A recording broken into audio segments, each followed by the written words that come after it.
Hey guys. Here's the final part of Namikaze's return. Enjoy. Chapter 33. Naruto stood before Tsunade and recounted the events that lead to his battle with Nagato, along with the conclusion. The Hokage sat behind her desk. She had steepled her fingers as she listened to him, the grave expression on her face one of conflict and pride. I followed Nagato's chakra signature using Sage Mode, but when I arrived at the cave where I last detected him, he wasn't there, Naruto said. It could be that he left and is biding his time.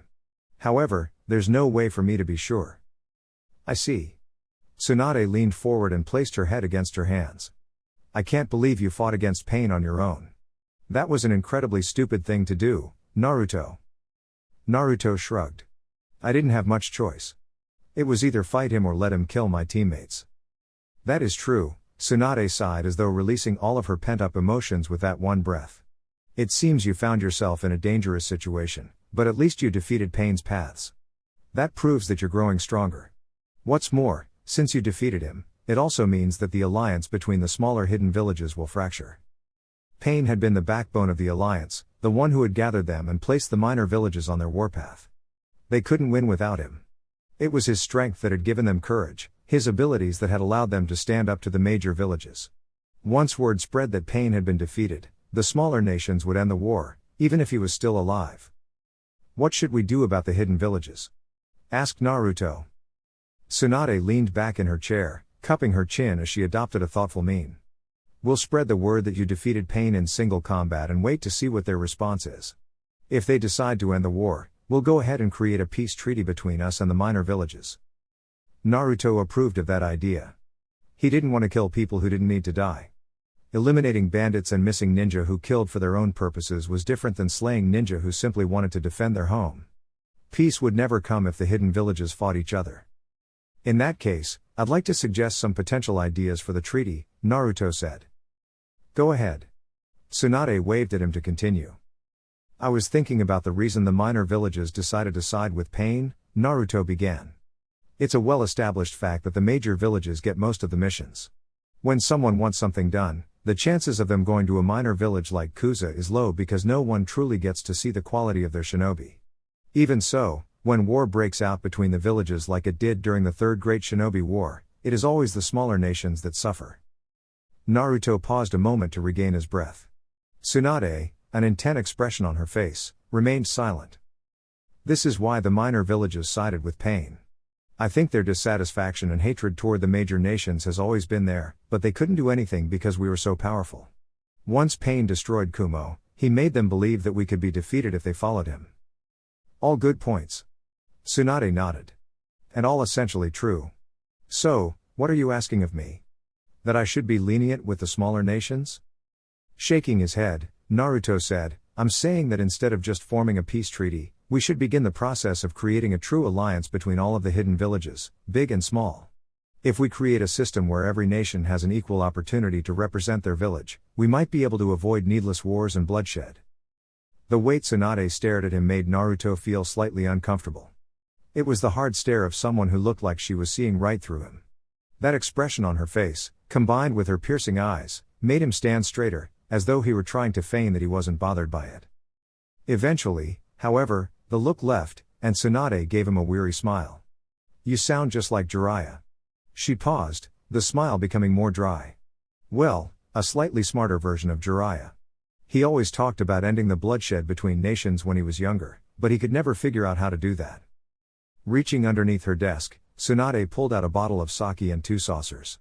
After uncorking the lid, she poured some sake in each glass, and then slid one across the desk.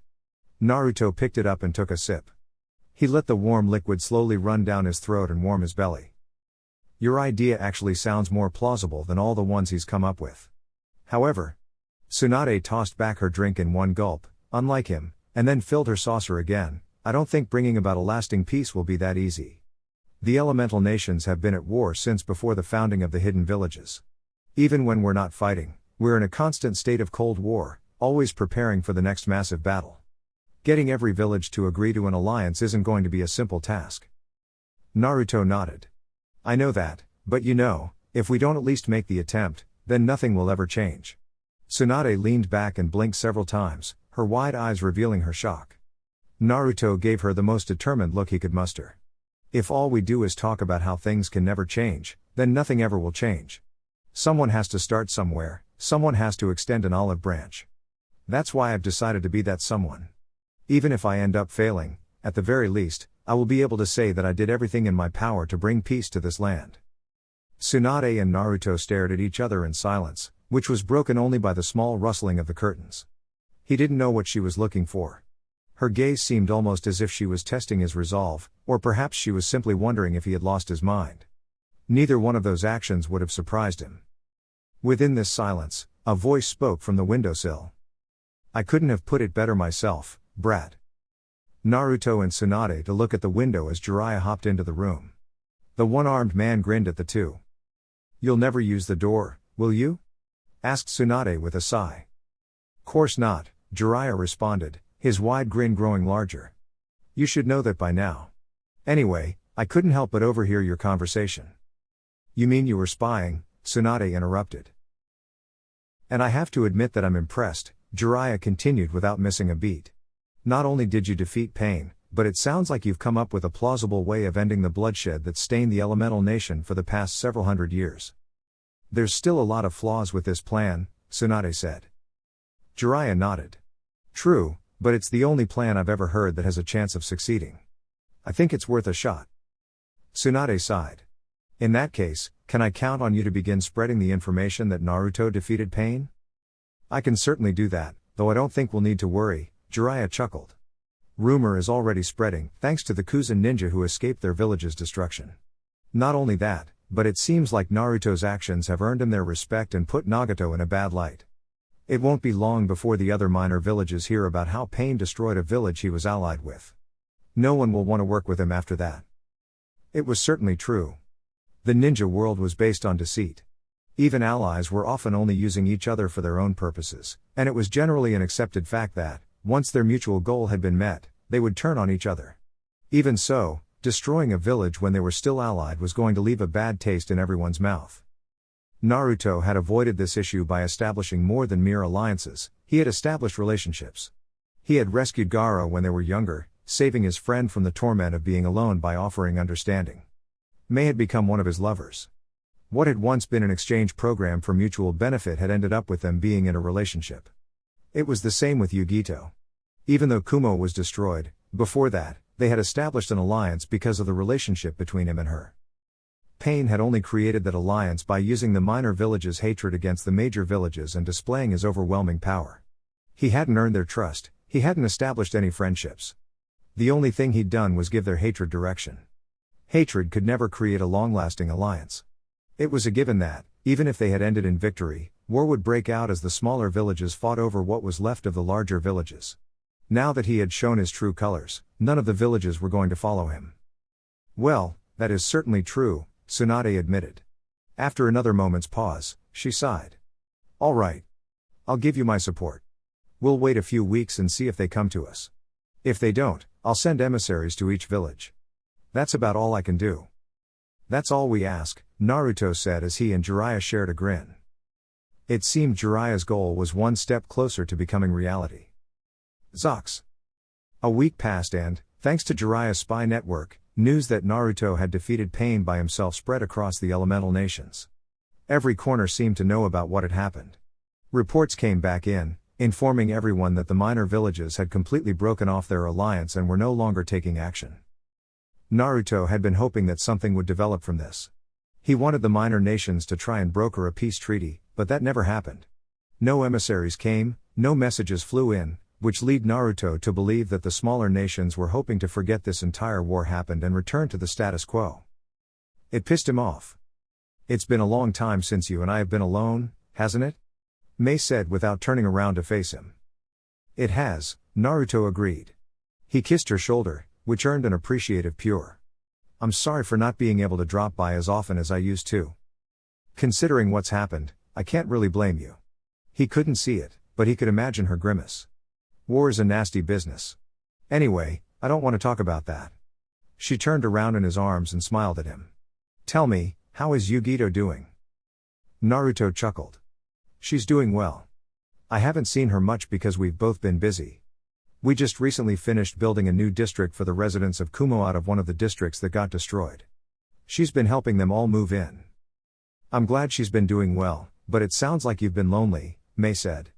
Is Yugao still avoiding you? Sighing as he pressed his forehead to hers, he said, yes. You really should do something about her.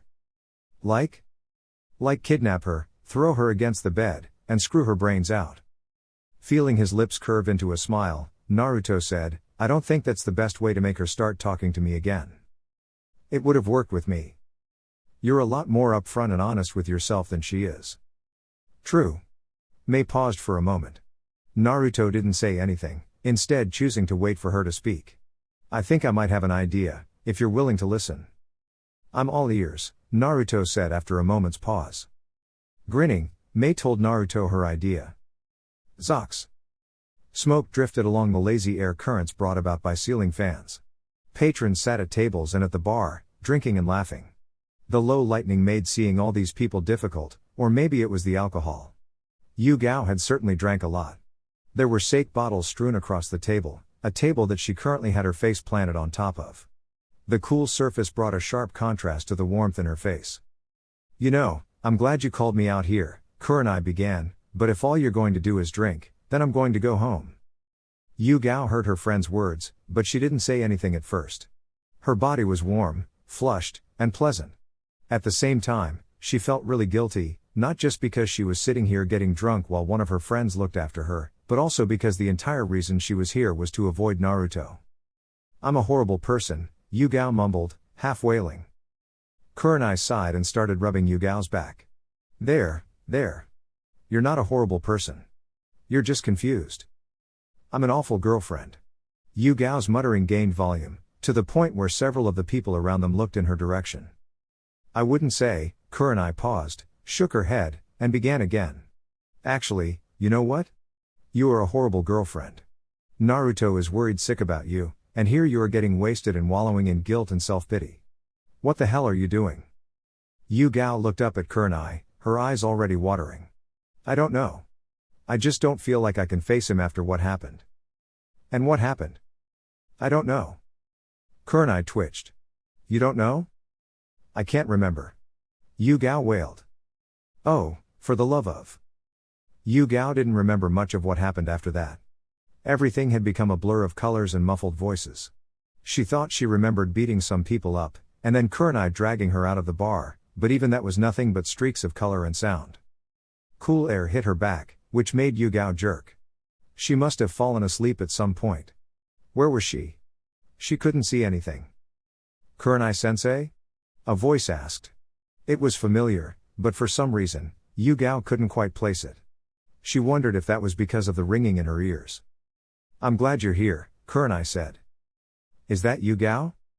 It is. Would you like to take her? She's being a pain in the ass. I think that's the first time I've ever heard you swear. Yeah, well, I'm pretty pissed off right now. What were these two talking about? Yugao would have frowned, but her facial muscles weren't working as she wanted them to. She heard more talking, but it was too muffled for her to make out anything aside from the occasional word. Seconds later, she felt weightless, and then she was engulfed in warmth. It was so comfortable that she snuggled closer to the source of the warmth. Yugao must have fallen asleep at some point because the next thing she knew, someone was stroking her hair. It felt so good, gentle nails scraping against her skin. She wanted to stay like that. Sadly, the loving act also made her pause. There was only one person alive today who would do something like this to her, and she had been avoiding him. She opened her eyes. Naruto's familiar blue eyes and whiskered face swam into her vision. He was smiling at her. Hey, he said, how are you feeling? Yugao didn't know if it was because of Naruto's smile, or if it was the gentle voice he used when speaking with her, but Yugao began crying all over again. A loud wail left her mouth. She could feel water pouring down her eyes. Naruto panicked. Why Yugao? What's wrong? What did I do? I'm sorry if I... It's not you, Yugao continued to wail. It's me. I'm a bad girlfriend. Yugao cried and wailed and screamed. She barely even noticed when Naruto had pulled her into his chest, though that didn't stop her from burying her face in his chest. She wrapped her arms around him and cried. She drenched his shirt in her tears. Throughout it all, Naruto held onto her, letting her cry until she settled down into the occasional hiccup. "I'm sorry," she mumbled. "For what? Crying on me or avoiding me?" She hiccuped again. "Both." A hand landed on her head and stroked her hair. It was so comforting. She could have fallen asleep right there. "It's okay," Naruto said. "Everything is fine. I'm not upset." "You should be," Yugao sniffled.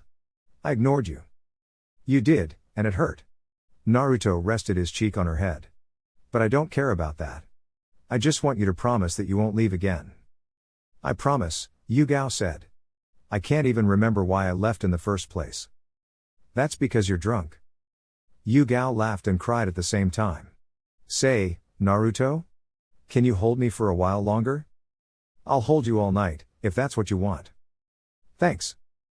Yugao smiled as she sank deeper into Naruto's arms. With her eyes closed, her breathing soon evened out. As she slowly drifted to sleep, she thanked the gods that Naruto had come into her life. She was so grateful. So great. Zox. A month passed and nothing happened, no letters came in, no emissaries appeared, nothing. Tsunade had been so angry that none of the minor villages had even attempted to speak with them that she had thrown her desk out of the window. After tossing her desk through a window, she then sent out emissaries to each hidden village. That had been 1 week ago. They had yet to hear anything back. Naruto and Yugao's relationship had mended. Yugao had apologized multiple times for ignoring him out of guilt. Naruto had only accepted her apology after they spent an entire night making love. Since then, he and Yugao had been together a lot more, not just at home, but also around Konoha. Sometimes Yugito joined them, but she was usually busy helping the Kumo refugees. The integration of the Kumo refugees into the new housing district of Konoha had been successful, though some problems had arisen. Not every Konoha citizen had taken well to these new people. Not every Kumo refugee had been happy with their new houses. Several arguments had broken out, but that was what Yugito was there for. It was her job to help smooth things over. Naruto did what he could to help since, like Yugito, he was something of a bridge between Konoha and Kumo. When an argument broke out, she would usually have him Hiraishin over and lend her a hand. Fortunately, none of the arguments had been serious. Most of them were simple, such as people walking on the wrong side of the street, or that person bumped into me. Neither he nor Yugito had needed to deal with any serious infractions. Today was Naruto's day off. He wasn't taking any missions, and he didn't want to train since he was trying to rest his body. Yugao was with him as they walked down the street arm in arm. It was a nice day outside, though that didn't mean much since it was almost always nice in Konoha. He and Yugao weren't doing anything particular. They were mostly just spending time together, but she had mentioned that there were some things she wanted to check out in a few stores. Naruto? Yugao suddenly said. Yes? Thank you for agreeing to go shopping with me. Naruto smiled at the woman holding his arm. Think nothing of it. I'm happy I get to spend more time with you. They entered a number of shops, though they didn't buy anything. Usually, the shops they entered were based on whether or not the mannequins displayed in front of the store were wearing something interesting. If something caught Yugao's eye, she would drag him inside, and then find that outfit and try it on. Thus far, she had not found anything truly interesting, though she had tried on several outfits. I forgot to ask, but what exactly are you looking for? Asked Naruto. I was hoping to get a new bathing suit. Is this for a mission? No. Shaking her head, Yugao tightened her arms around his left arm. I was just thinking about how I would like to go with you to the beach sometime, and it would be nice if I had a cute bathing suit to show off to you. Ah. Naruto went silent. He allowed Yugao to lead him around. She eventually found another store that she liked in the front display. After traveling down the racks, she grabbed only a single article of clothing, and then lead him to the changing stalls. No peeking. Yugao shut the door before Naruto could comment, which meant he could do nothing but lean against one side of the wall. He crossed his arms and stared at the people inside of the store. They were all women. Of course, he was in a women's store, so it only made sense. Naruto received a few looks of his own, but he ignored them. I'm all done. The door behind him clicked open. How do I look, Naruto? Naruto turned around, a compliment on the tip of his tongue. It died when he got a good look at Yugao. The bikini that she had chosen was a dark orange. Thin straps made up most of the bikini, while the two small pieces of fabric that covered her breasts were black but had orange flames. Because it was such a small outfit, all of Yu Gao was laid bare. Her toned stomach glistened slightly in the light, showing off the dips and curves of her abs, and her well-defined arms and legs caught Naruto's attention. "You look amazing, Yu Gao." Naruto gave her a thumbs up. "You're unbelievably sexy." Smiling, Yu Gao said, "I'm glad to hear that. We'll add this to the clothes I'm buying. There are just a few more that I would like to try on." "Sounds fine with me." Yu Gao only managed to try on several more bathing suits before Kakashi appeared before them in a swirl of leaves. He looked at Yu Gao in her orange racing swimsuit, and then he looked at Naruto. He gave Naruto a thumbs up. "I'm so proud of you." While Yu Gao blushed, Naruto grinned. "Kakashi-sensei, what's up? Did you need us for something?" Kakashi nodded. "Hokage-sama has called for a meeting of Jonin." A frown formed on Naruto's face at that sentence. A meeting of Jonin was only called for two reasons: the newly minted Jonin were going to be getting their Jonin senseis, or there was a crisis of some kind. Since the current students at the academy wouldn't graduate for another 6 months, that meant there was a problem. "Tell Tsunade we'll be there shortly." "Will do." Kakashi nodded to them both once before disappearing again. Yu Gao changed into her regular clothes, they bought her bathing suits, and then they went to the Namikaze estate to put it all away. Immediately afterward, Naruto Hiraishin them to the Hokage Tower, directly into the meeting room located several floors below the Hokage's office. A lot of people were already there. Naruto recognized Guy and Kakashi, Kurenai and Asuma, and Genmai.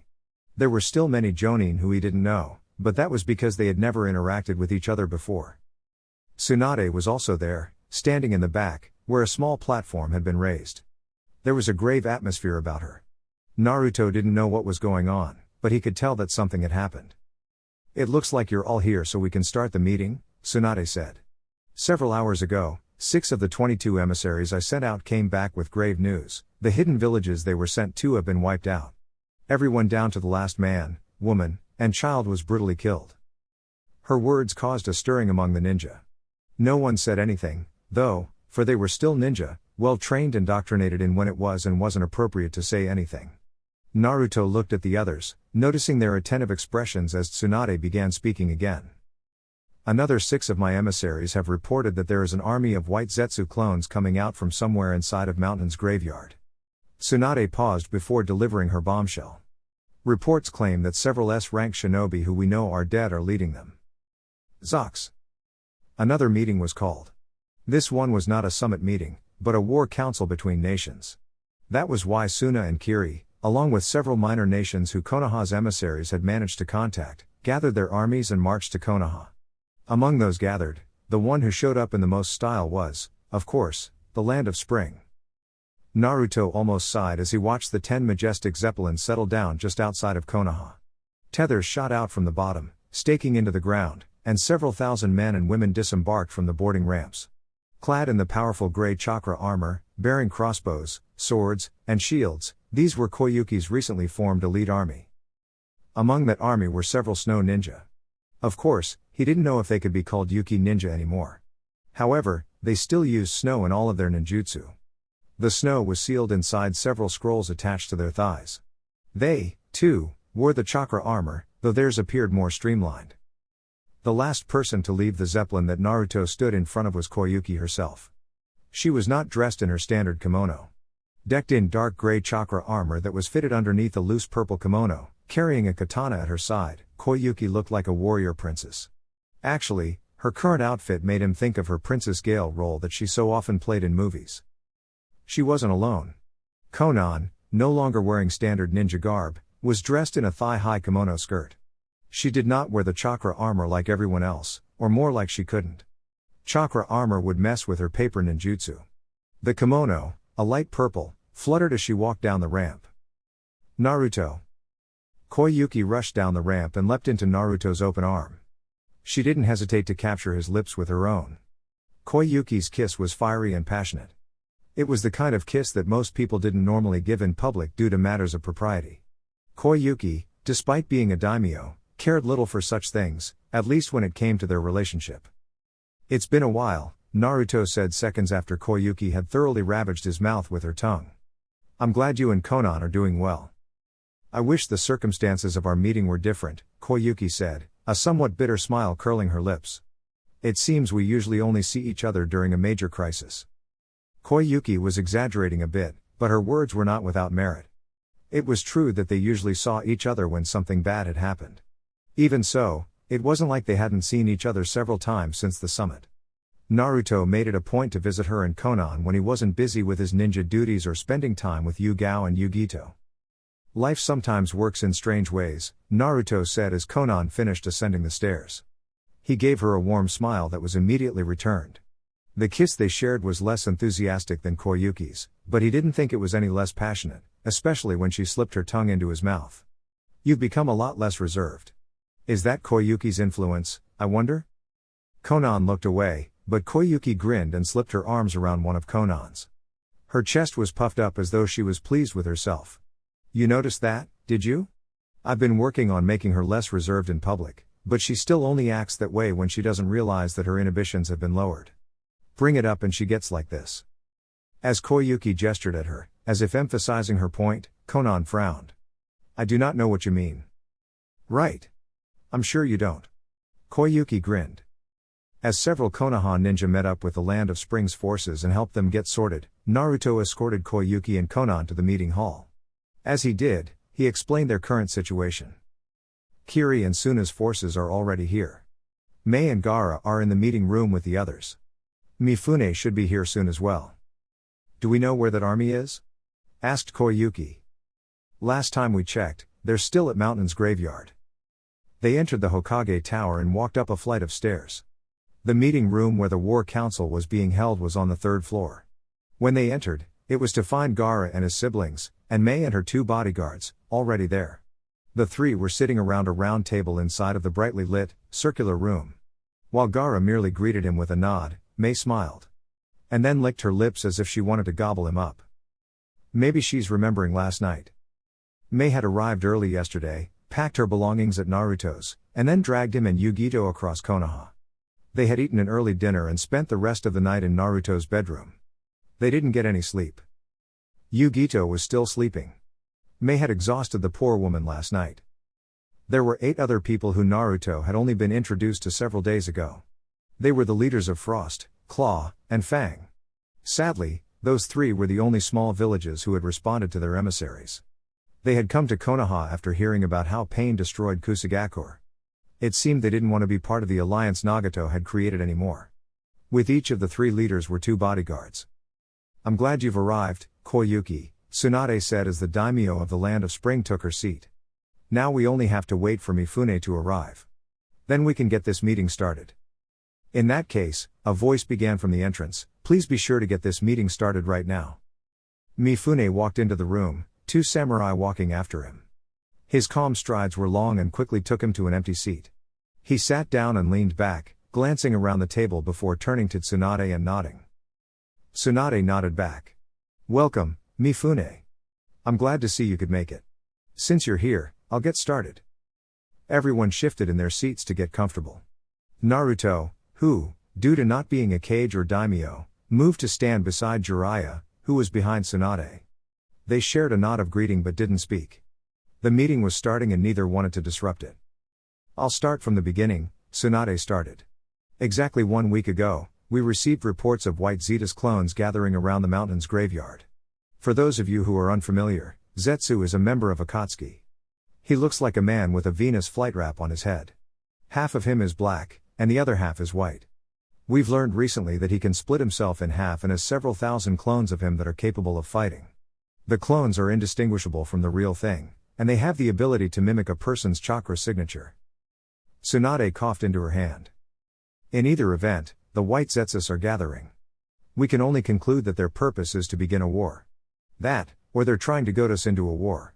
Any actions we take will end with war anyway, so we've decided that joining forces to fight against this threat is the best option possible.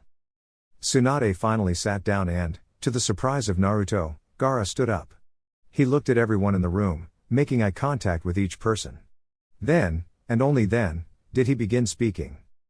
We've been analyzing the enemy's movements for several days now, thanks to Koyuki lending us one of her newest zeppelins. From their movements, we can determine that they are going to attack by 2 methods. Gaara pressed a button on the table and, with a soft flicker, a light shot from a projector onto the wall. Everyone turned to look at the wall, which now had a light-projected map illuminated on it. It was a map of the elemental nations. Several sections were circled in red ink, while several others were marked by arrows in blue ink. First, their main contingent is going to cross through the mountain's graveyard and make their way south toward the Land of Fire. This means cutting through the Land of Iron. Mountain's graveyard was located on the tip of the peninsula for the Land of Iron. However, it was also blocked off by a deep ravine. The map being displayed was topographical, so it mostly showed shifts in elevation. Mountain's graveyard was at a lower elevation than the Land of Iron everywhere except for the mountains that dotted that particular region. We also believe they will split up their main forces and try to attack us from 3 different locations. As he continued, Gaara pointed to the blue arrows traveling toward Takigakur and Otogakur. We've predicted that their plan is to attack from 3 separate directions, and have those directions converge on our army. Isn't all that just speculation, though? Asked a man with a sharp, pointed mustache. Naruto knew him as Metsuki Nanashi, the leader of the Land of Fangs. It is. Gaara nodded. However, it is also the method of attack that makes the most sense. By splitting up their forces like this, they make it impossible for us to destroy them in one fell swoop. What do you mean by that? Asked Kimura Natsuki, a young and brash lord with blonde hair and purple eyes. He was the recently minted leader of Land of Frost. I'm talking about the Hiraishin, of course. At Gaara's words, everyone turned to Naruto, who felt like he was suddenly being placed under a microscope. Everyone knows that the Hiraishin is the single greatest threat to any army. With it, Naruto can decimate thousands of people in the blink of an eye. I'm sure Madara has taken this into account as well. Kimura withdrew into his seat, grumbling only a little at being so thoroughly upstaged. Naruto didn't pay any more attention to the young man. Then wouldn't it make more sense for Madara to engage Naruto in single combat? Asked Mifune. It would, Gaara said. And we're not discounting the possibility. However, the 2 of them have already fought and Naruto forced Madara to retreat. Unless he has a secret weapon up his sleeve, a one-on-one battle with Naruto wouldn't benefit him. Once again, the looks he received were annoying, especially when Mei and Koyuki started giggling into their hands. It was weird. When he was younger, he would have loved receiving the looks of awe these people were giving him.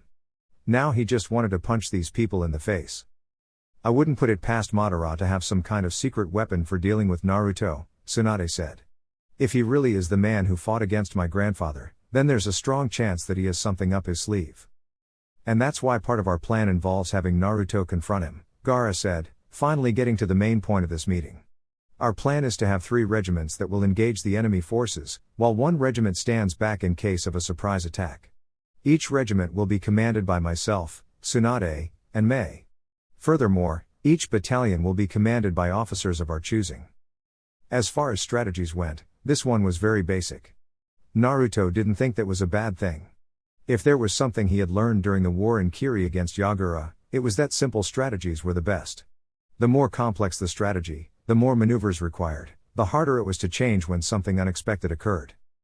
While our regiments are engaging the enemy, Naruto will take a small squadron and use one of Koyuki's zeppelins to launch a surprise attack on the enemy's stronghold, Gaara finished. Are there any questions?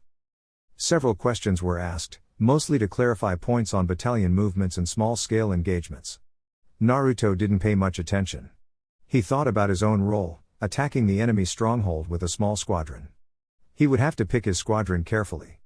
This mission would probably be even more dangerous than the large-scale battle between the 2 armies. There is one more thing I believe we should clarify, Mei intruded into the conversation. Since we're now an alliance, don't you think we should create a uniform to show our unification? At the very least, I believe we should have a headband to show that we're now one. I actually thought this might come up, Koyuki said suddenly. She stood up in her seat and smiled at everyone. That's why I've taken it upon myself to officially design a new shinobi uniform. Her grin widened. I think all of you will like it. Zox. The outfit that Koyuki had made was, indeed, pretty good. The tan vest was reminiscent to the ones used in Suna, but it was made in the style found in Kiri. Underneath the vest was a blue shirt and blue pants that were traditional of Konoha. The vest itself was chakra armor. It must have cost a fortune. The final touch was the headband, which had the kanji for shinobi on the headplate. Koyuki said that, since they were all ninja, Their symbol should be something to signify this. Preparations for the war began immediately after the War Council. Mei had been put in charge of the shinobi's overall forces. With her at the head, the villages combined their forces into a single unit and began the process of creating a collaborated front known as the Allied Shinobi Forces. Not everyone seemed to like this idea, and there were several fights that broke out during the integration process. However, Naruto, Mei, Gaara, and Tsunade all worked hard to resolve these conflicts. To further help resolve issues brought about by people of different nations working together, Gaara created a group comprised of Hinata, Chojuro, Tamari, and a ninja from the land of Claw named Takaki. Their job was to unbiasedly resolve any conflict that might arise. Much of the preparation involved dealing with logistics. The Allied Shinobi forces needed to take stock of and order their supplies. Thanks to Koyuki's zeppelins, which could traverse the elemental nations in several hours, they were able to easily transport all the supplies they needed, but creating a list that combined all of the supplies they had was difficult. That was why the task had been left up to Shikamaru, who had muttered aloud troublesome before getting to work. Yugito, Samui, Ao, Kankuro, Hyashi, and Mifune had been named battalion leaders. They were going to work under Mei, Gaara, and Tsunade.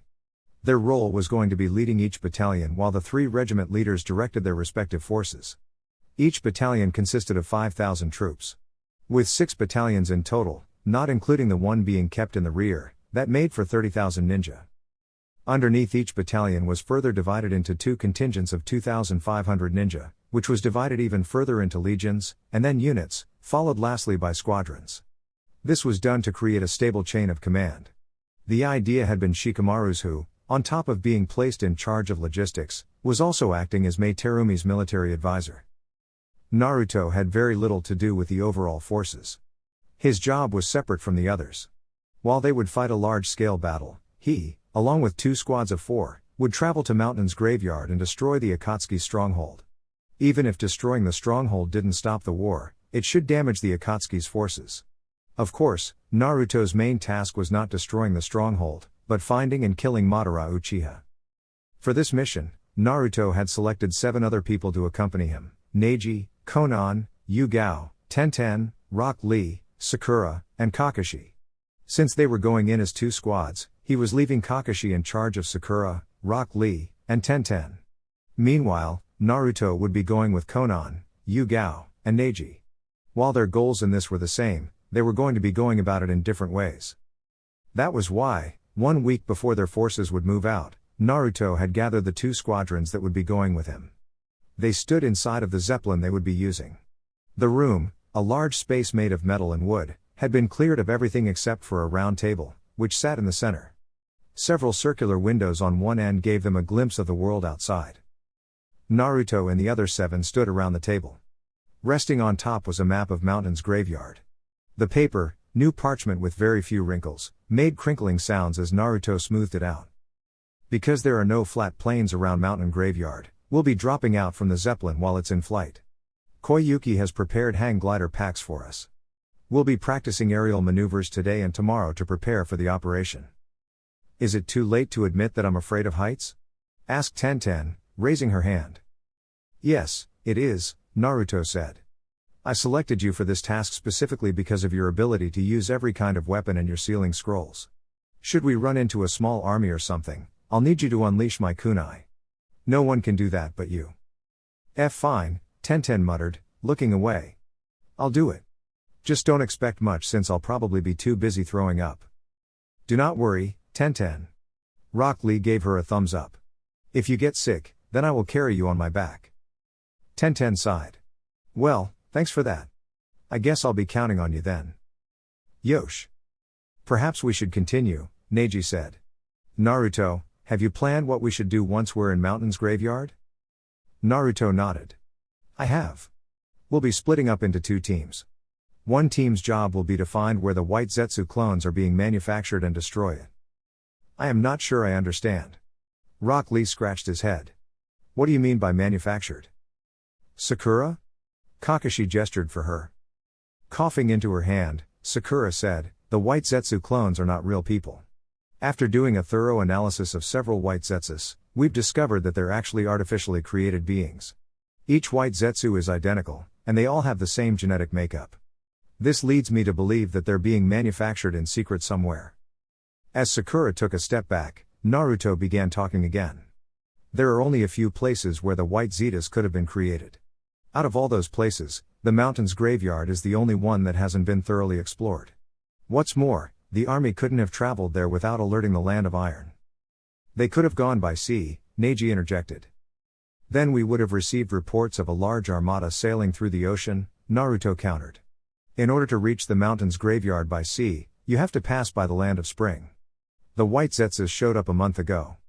Koyuki has been having Zeppelins travel across the ocean for over 2 months. It would have been impossible for them to miss an armada the size of the White Zetsu army, which at last check, numbered over 100,000. Smiling in a way that said he was satisfied, Neji said, "You bring up a good point. So, let's say the White Zetas are being created in Mountain's graveyard. There is still a lot of land that we must cover. Do you think 2 squads will be enough?" "They will be for what I have planned," Naruto said. "We're not going in blind. Before we drop ourselves off, I plan on creating 1,000 shadow clones to explore Mountain's graveyard. With that many clones, it shouldn't take more than an hour to locate the entrance to Madara's hideout." Neji nodded and backed down. Everyone else around the table had been silent until now. Konan stood beside him without speaking. She seemed to be preparing herself for the upcoming mission. Kakashi was reading his book, but Naruto didn't doubt that he was listening to every word said. Consequently, Sakura was glaring at Kakashi for reading smut in her presence. Tenten, Rock Lee, and Yugao also seemed relatively calm. Well, Yugao and Tenten did. Rock Lee was. "Yosh. This is so exciting. It has been far too long since you and I have gone on a mission together, Naruto." "Yeah. It has been a long time, hasn't it? I am so excited. Now you and I can finally revel in the passionate flames of our youth." "Aha. Come, Naruto. Let us begin practicing with those hang gliders. I shall master using them in 1 hour, and if I cannot do that, then I shall do 1,000 push-ups on my thumbs. And if I cannot do that..." As Rock Lee began listing challenges that he would do if he failed to master the hang gliders in a single hour, Naruto turned to Tenten and Neji. They both just gave him resigned sighs. It seemed not even the test of time could extinguish Rock Lee's enthusiasm. Zox. 1 week of training was enough for almost everyone to become at least semi-competent with the hang gliders, everyone except Tenten. That girl, no matter how much she tried, could barely get herself to jump out of the Zeppelin. In fact, Naruto and Neji had taken turns pushing the girl out. Their hopes that a trial by fire training method would help went up in flames before it could even begin. Tenten and Sakura had beaten the snot out of them. Since Tenten couldn't use the hang glider, she would be traveling with Konan. As an S-ranked paper ninjutsu user, Konan could create wings to fly with. The paper wings, hardened by chakra, were enough that she could carry Tenten's weight along with her own. He just hoped it wouldn't hamper her maneuverability. He didn't know if Madara had any long-range attacks that could be used to shoot them down, but he wanted to be on the safe side. After their last day of training, which consisted of them practicing aerial drop formations, Naruto, Konan, and Yugao returned home. As they entered the door, footsteps echoed from ahead. Yugito, dressed only in a pair of white shirts and cotton panties, walked into the entrance hall. "You 3 have finally come back," she said. "Hey, Yugi," Naruto greeted. Konan and Yugao also gave her their greetings. "Mei and Koyuki are in the hot spring," Yugito informed them. "I told them to wait until you 3 came back, but they said they couldn't wait." Konan sighed. "Those 2 are like peas in a pod." "They're definitely on the same wavelength," Yugao agreed. "Well, we should join them, then," Naruto said. "What about dinner?" asked Yugito. "I'll have a clone make it." Everyone agreed that this was the best course of action, naturally, because it meant none of them had to cook. As ninja they were trained in the basics. They could cook. However, none of them actually enjoyed it. After stripping down and folding up their clothes, Naruto and the girls wandered into the hot spring. It wasn't an open-air hot spring. They couldn't do that since Jiraiya could peek on them.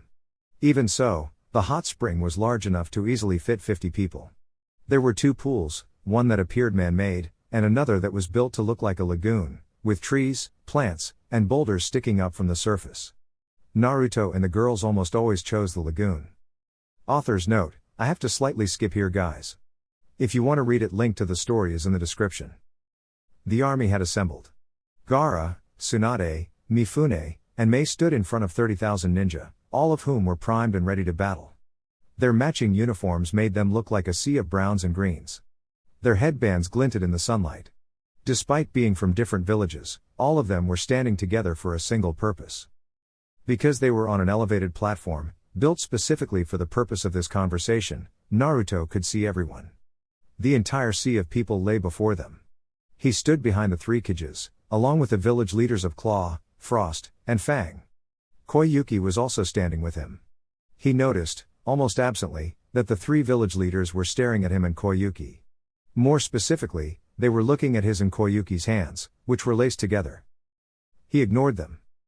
Instead, he looked at the crowd of gathered shinobi. Despite wearing the same clothes, it was clear that many of these people could tell who was from what nation. Naruto could see the arguments breaking out. He didn't know what was being said, not even his hearing was that good, but it hardly mattered. The malcontent wafting from these people was suffocating. It was, perhaps, a very good thing that Gaara was the one who had become the chief in command. With his Sand's ability to create eyes, he could see the fights, and he could stop them. Sand exploded between the people who were arguing. It stopped everyone dead in their tracks.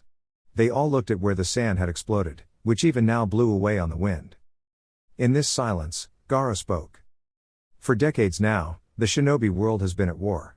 During the first, second, and third shinobi wars, our villages fought, killed, and brutalized each other without mercy. It's only natural that many of us would still harbor a great deal of hatred for each other. It's natural for people who have been enemies for so long to distrust each other. Gaara's become quite the order.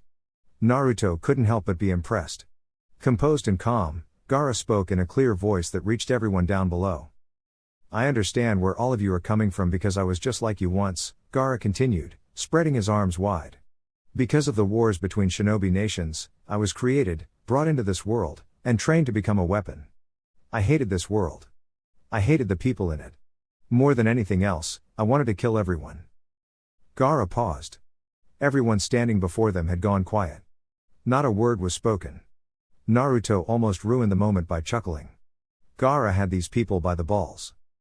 My best friend saved me from that hellish fate, Gaara announced. He wasn't a fellow Suna shinobi. He was an enemy, someone who by all rights should have hated me, but he didn't. After our battle, he told me that he understood me, that he wanted to help me. Despite the fact that I was his enemy, despite how my presence had hurt his village, he saved me from the hellish nightmare that I had been living. Gaara turned his head and caught Naruto's eyes. There was an almost unnoticeable smile on the other redhead's face. Naruto smiled back. Years ago, he had once thought of Sasuke as his best friend, but he knew now that their friendship had been one-sided. Ever since he and Gaara hit it off, the Kazekage had been like a brother to him. Gaara had even once offered to have him marry Temari so they could become family. While all of us have fought and hurt each other at some point, there is someone who has hurt us even more. Akatsuki has hurt all of us. They've manipulated our people, destroyed our villages, and killed our ninja. If we let them do as they want, our friends and family will suffer. That is why we must work together. Even as we speak, an enemy that's 100,000 strong is coming to crush us. A single village cannot hope to stand against them, but together, we can win. That is why I am asking you now. Gaara bowed his head. Please work together, work with me to end the threat that all of us are now facing. The silence that had descended upon the gathering army was almost deafening. It was like everyone was so afraid of breaking it that they had forgotten how to breathe. Naruto stared at Gaara's back, remembering a time when his friend had been a psychotic killing machine. He knew that his fellow Jinchuriki had come far, but at the same time, hearing this speech, feeling the heartfelt emotions pouring out from him, it really hit home. Gaara had changed so much from the young boy who once thought of himself as a monster. Somewhere in the front, a person began clapping. Gaara blinked. Naruto blinked. One by one, the clapping grew louder, until, like a storm overtaking a small village, the clapping echoed across the entire clearing with a sound reminiscent of thunder. Chants could be heard mixed in with the claps. Cheers rang out. Naruto couldn't tell who was saying what, but the feelings coming from everyone was undeniable. They were united as one. Zox. Everyone had their marching orders, and they would soon be moving out.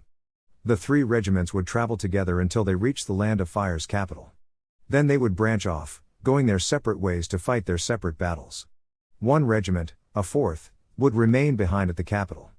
Their job was to provide backup should it be required. All 4 regiments would be kept in constant contact with each other via the intelligence division of the Allied shinobi forces, who were being led by Inoki Yamanaka. The intelligence division was in charge of keeping a communication line going. They did this with chakra transmission devices, which were much more reliable than radio transmissions. Naruto and his team would not be part of that chain of communication. They were going into the heart of enemy territory. What's more, their opponent was Madara Uchiha. The chances of that man picking up chakra transmissions was, while seemingly inconceivable, not wholly impossible. In short, he and his team were going in blind. It's a good thing I can Hiraishin everyone to safety if need be. Standing next to the boarding ramp, Naruto looked at Gaara, Mei, Tsunade, and the few others who were seeing him off. He had already exchanged several kisses. His lips were swollen, but he couldn't really complain about that. Good luck, Naruto. Gaara extended his hand. I hope that the next time we meet, it will be after our inevitable victory. Naruto grinned and took Gaara's hand. Of course it will be. Who the hell do you take me for? Madara won't know what hit him. Gaara's smile, while not large, had a genuineness to it. I'm sure of it. If you're the one fighting him, then his days are already numbered. After Gaara's goodbye came Jiraiya's. He hopped around with a goofy grin and slapped Naruto on the shoulder. The sleeve of his missing arm wiggled. It was disturbing. Valp, I'll be seeing you in a few days, brat. Try not to miss me too much while you're out on your mission to save the world. Who'd miss a perverted old bastard like you? How harsh. That's no way to speak to your sensei. After glaring at each other for several seconds, the two broke into similar smiles. Jiraiya pulled Naruto into a hug. Be careful. I know you're strong, but so is Madara. He's bound to have some tricks up his sleeve. I know. I'll be careful. Don't worry. The last person to give him a goodbye was Tsunade. She didn't even say anything at first. She just pulled him into a bone-crushing hug. Naruto could actually feel his bones snapping from the strength of her grip. You be careful, okay brat? Alright. Don't be too reckless. Oh, okay. And promise me you'll look after yourself. See can't breath. Oh, sorry. Tsunade let go of Naruto and stepped back. He glared at her, though there was no heat behind it. If he was honest with himself, Naruto did not want this moment to end. He wanted to stop time, to separate this moment from reality and remain there for an eternity, like this, with some of the people who mattered most. Time waited for no one, however, and so with a final wave and a grin, Naruto went up the boarding ramp.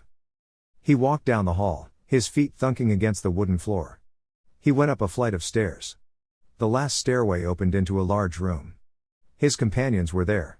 They greeted him with a smile, or an eye smile, as the case was with Kakashi, and he returned their greetings with a bright grin before walking to the edge of a platform. Down below, sitting dutifully at their stations, was the bridge crew charged with piloting this zeppelin. Naruto turned around. Is everybody ready? He received a chorus of affirmatives and, with an ever-broadening grin, he turned around and pointed at the glass window several meters in front of him. Then let's go, he commanded as Yugito and Yugao came to stand on either side of him. It's time for our mission, the one that will help end the war. And bring peace to this land, he said, though not out loud. As the zeppelin lifted off, Naruto wondered what would wait him and the others in Mountain's graveyard. Danger, certainly. An enemy of unknown strength, definitely. Even so, Naruto wasn't afraid. He had his friends standing beside him, 2 of the women he'd pledged himself to next to him, and an entire army standing at his back. With these factors, there was simply no way he could lose. Watch out, Madara. Your time has come. Chapter 34. Gaara stood near the northwestern coast of the Land of Lightning, which was where they had predicted the White Zetsu army would come from. They couldn't go through the Land of Iron because it was heavily guarded by that nation's samurai. Because they were on the peninsula of the Land of Iron, it meant they would have to travel by sea, and since Komagakure had been annihilated, it was the safest route for them to take. Commander Gaara. A shinobi called out to him. He was standing near the chakra transmission communication device. Another shinobi was attached to the device, his face hidden by a helmet. Gaara walked over to them. What is it? The 1st and 2nd divisions have engaged the enemy, the shinobi reported. What is the size of the enemy force? Smaller than we expected, the shinobi said. Reports indicate that only a small force of about 20,000 is attacking our forces. Feeling the frown on his face, Gaara contemplated this baffling information. 20,000 troops wasn't large, especially when compared to the 100,000 that they had estimated the enemy to possess. That amount also wouldn't be sufficient to contend with the 40,000 that had been dispatched to deal with them. A feint? This could be a feint, but if that was the case, then where would the real attack come from? There were three possibilities, provided this was, indeed, a feint. They could attack somewhere else, they could launch a surprise attack, or this could be a feint to lure the 1st and 2nd Divisions into a false sense of security and overwhelm them when they grew overconfident. Mei is currently guarding all of the feudal lords with a contingent of elite ninja. We have 2 divisions available for backup, including my own 4th division. I think we'll be fine for now. Have our forces keep an eye out for anything unusual, Gaara commanded. Report to me the moment something happens that's outside of our predictions. With Shikamaru in charge of planning out their engagement, they had created numerous predictions on how this battle would go. Since it was such a large-scale conflict, even Shikamaru, whose genius was known to everyone, couldn't predict everything, especially since they had so little information on their enemy's true battle strength. However, Shikamaru had predicted that something would happen that was outside of their current ability to deal with. Once they found it, they could inform Shikamaru, who would create a counter-strategy. From where he stood, Gaara could not see the conflicts currently taking place. As the supreme leader of the allied shinobi forces, his biggest role was to lead the entire army, not just his own 4th division. It galled him to be left waiting on the sidelines, but there was little he could do. Gaara had learned from being Kazekage. Sometimes the most important role a person could take wasn't on the front lines, but in the back supporting his people. He still wished he could fight alongside his companions. Supreme Commander. The shinobi wearing the helmet attached to the communication device shouted suddenly. A new report just came in. Our forces on the beach are being attacked by Datara, Hisashi Hyuga, Dan Kato, Kakazu, and the Gold and Silver brothers, Ginkaku and Kankaku. What? Gaara couldn't contain his shock. He didn't know many of those shinobi, but he knew at least one of them. However, Datara, the one who had tried to kidnap him, was dead. Our forces in the land of hot water have reported that they're currently engaged in battle with the 7 swordsmen of the mist. The shinobi shouted again. Gaara bit his lip. The 7 swordsmen of the mist. Even he knew of them. They were the strongest, most elite force to have come from Kirigakure. However, it was inconceivable that they were fighting as forces. The only current member of the 7 swordsmen alive today was Chojuro. Update from the 5th Division. The shinobi shouted again. We have engaged the enemy. Forces consist of Hanzo, Kimimaro, Chukachi, and Ibuse. It bothered Gaara that he could become even more shocked. Kimimaro? Gaara had fought and defeated Kimimaro when he was still a Jinan. He remembered that battle, in which he had rescued Rock Lee. Kimimaro had died after succumbing to an illness during their fight. He shouldn't even be alive, much less fighting. What is going on here? Gaara asked himself. Unfortunately, he wouldn't receive an answer. Zox. Naruto stood on the bridge of the Zeppelin along with his team. They were above Mountain's graveyard, circling around it. From the glass window, he could see the ground below, a thick forest with numerous giant bones jutting up from the vast floral region like stakes. Even from this distance, he could make out several giant bones that looked like rib cages. There were also a lot of mountains in this area. One of these mountains was no doubt where Akatsuki had stationed their base.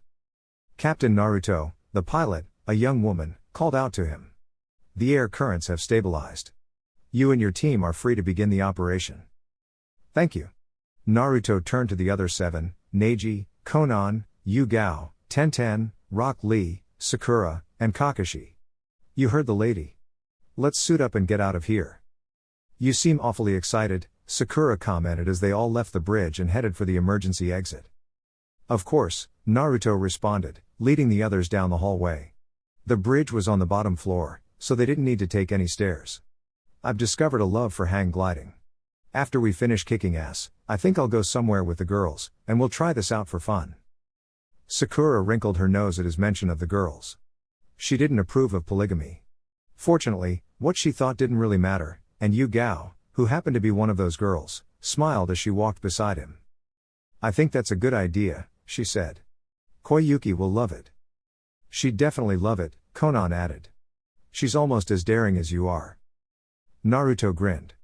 That's Koyuki for you. Is it just me, Tenten began, or has Naruto become a major player? It's not just you, Neji said with a straight face. Yosh.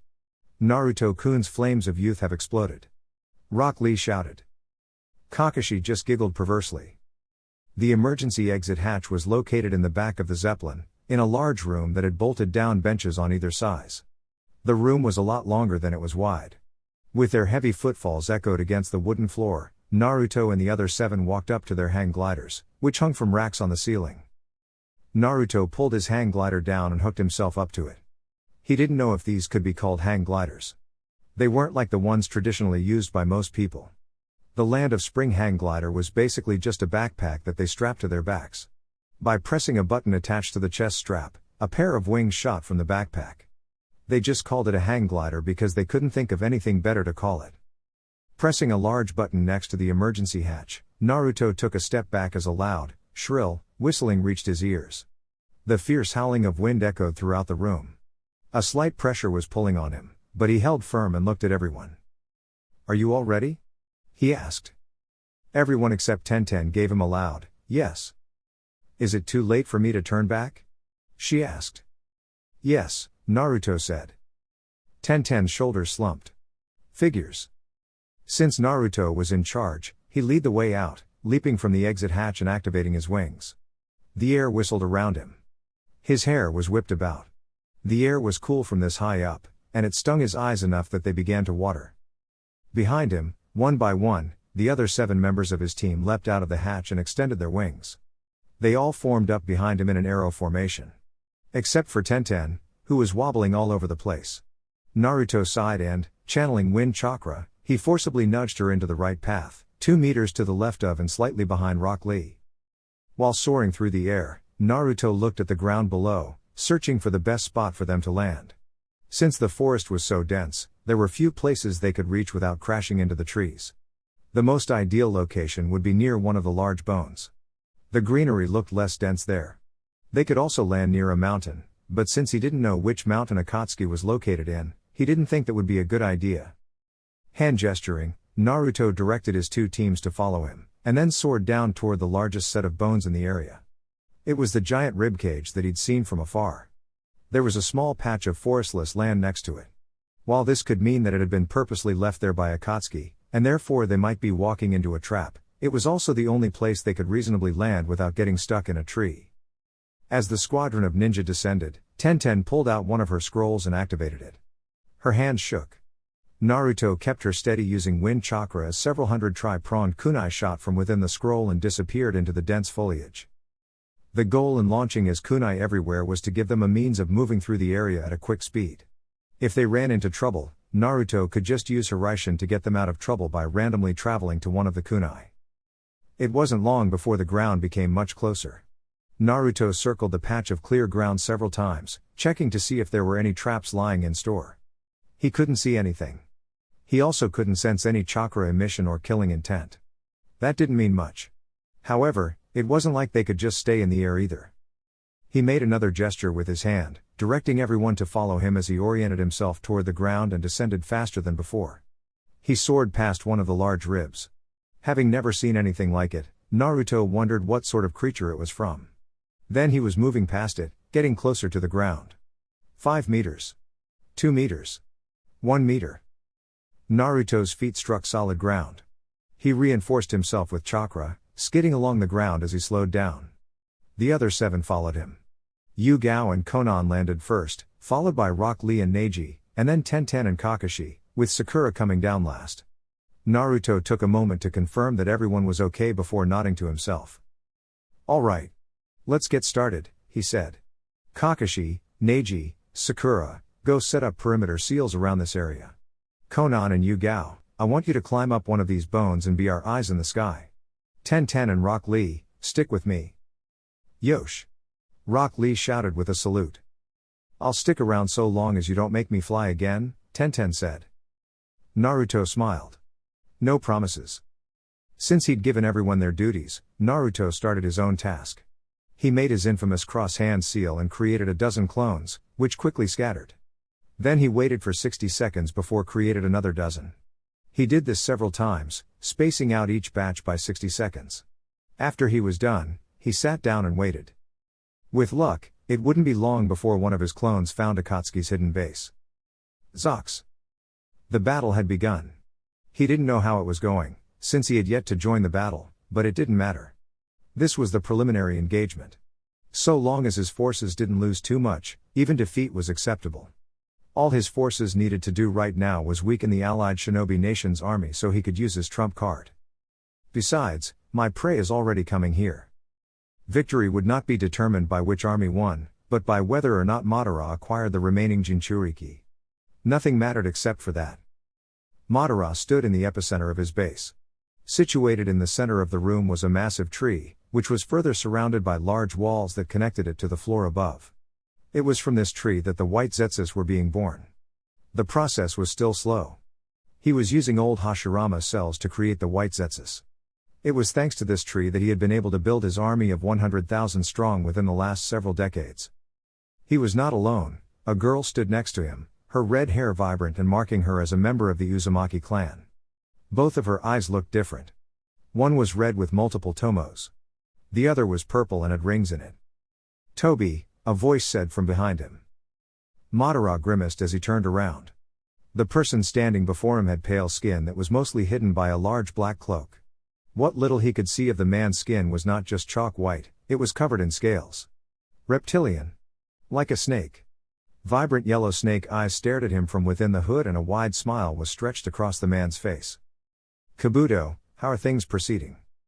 He did not trust Kabuto, but so long as this man proved useful, Madara would continue to use him. That said, he was sure that Kabuto had his own agenda. Once his goal had been met, he would probably have to kill Kabuto before he was betrayed. Our forces have engaged the allied shinobi nations, Kabuto said. I've sent out most of our reanimated shinobi to take charge of the battle. I'm sure our enemies will figure out a countermeasure eventually, but they should do a good job of keeping our forces from being defeated for at least a few days. Good. Summoning, impure world reincarnation was a technique that revived the dead and turned them into slaves. The jutsu was originally created by Tobirama and further enhanced by Orochimaru. Kabuto had taken the technique and supposedly improved it. Madara didn't know much about the jutsu, but he couldn't deny that it was a fearsome technique. Also, a team of ninja have arrived at Mountain's graveyard, Kabuto continued. Naruto-kun is with them. Is that so? Madara mumbled. Standing beside him, the girl, Karen, shifted. He had already expected Naruto to take the fight to him. He wouldn't stand around and let himself be attacked. Better to strike first. Send your reanimated shinobi out, Madara ordered. We'll have Nagato and Itachi deal with Naruto's friends. Very well. Kabuto bowed low, mockingly so. Madara pretended to ignore the disrespect as Kabuto turned around and left. Madara. Karen began. Do not worry, Madara said. You will get your chance to destroy Naruto Namikaze. Karen nodded and grew silent again. Behind his mask, Madara smiled. Everything was going according to plan. Zox. Naruto frowned as something tickled his brain, like an itch except inside of his head. Several of his clones had been dispelled, killed, though he didn't know who had done them in. All he could get was a sense of vertigo followed by death. That meant they had likely been placed under a genjutsu before being killed. Several more clones dispelled. Standing up, Naruto looked in the direction that his clones were being destroyed.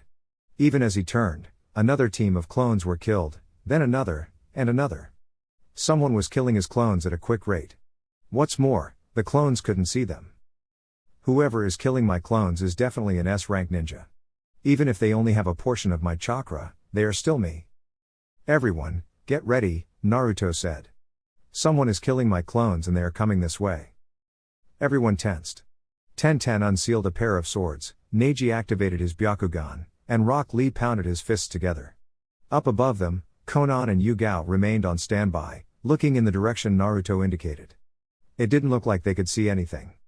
The forest was too thick. Did your clones get a glimpse of the enemy before they died? Asked Kakashi, putting his book away and pocketing it. Beside him, Sakura tightened her combat gloves. Naruto shook his head. No. They killed my clones too quickly for me to see them. An S-rank ninja, then, he sighed as he pulled up his headband, revealing his red Sharingan eye.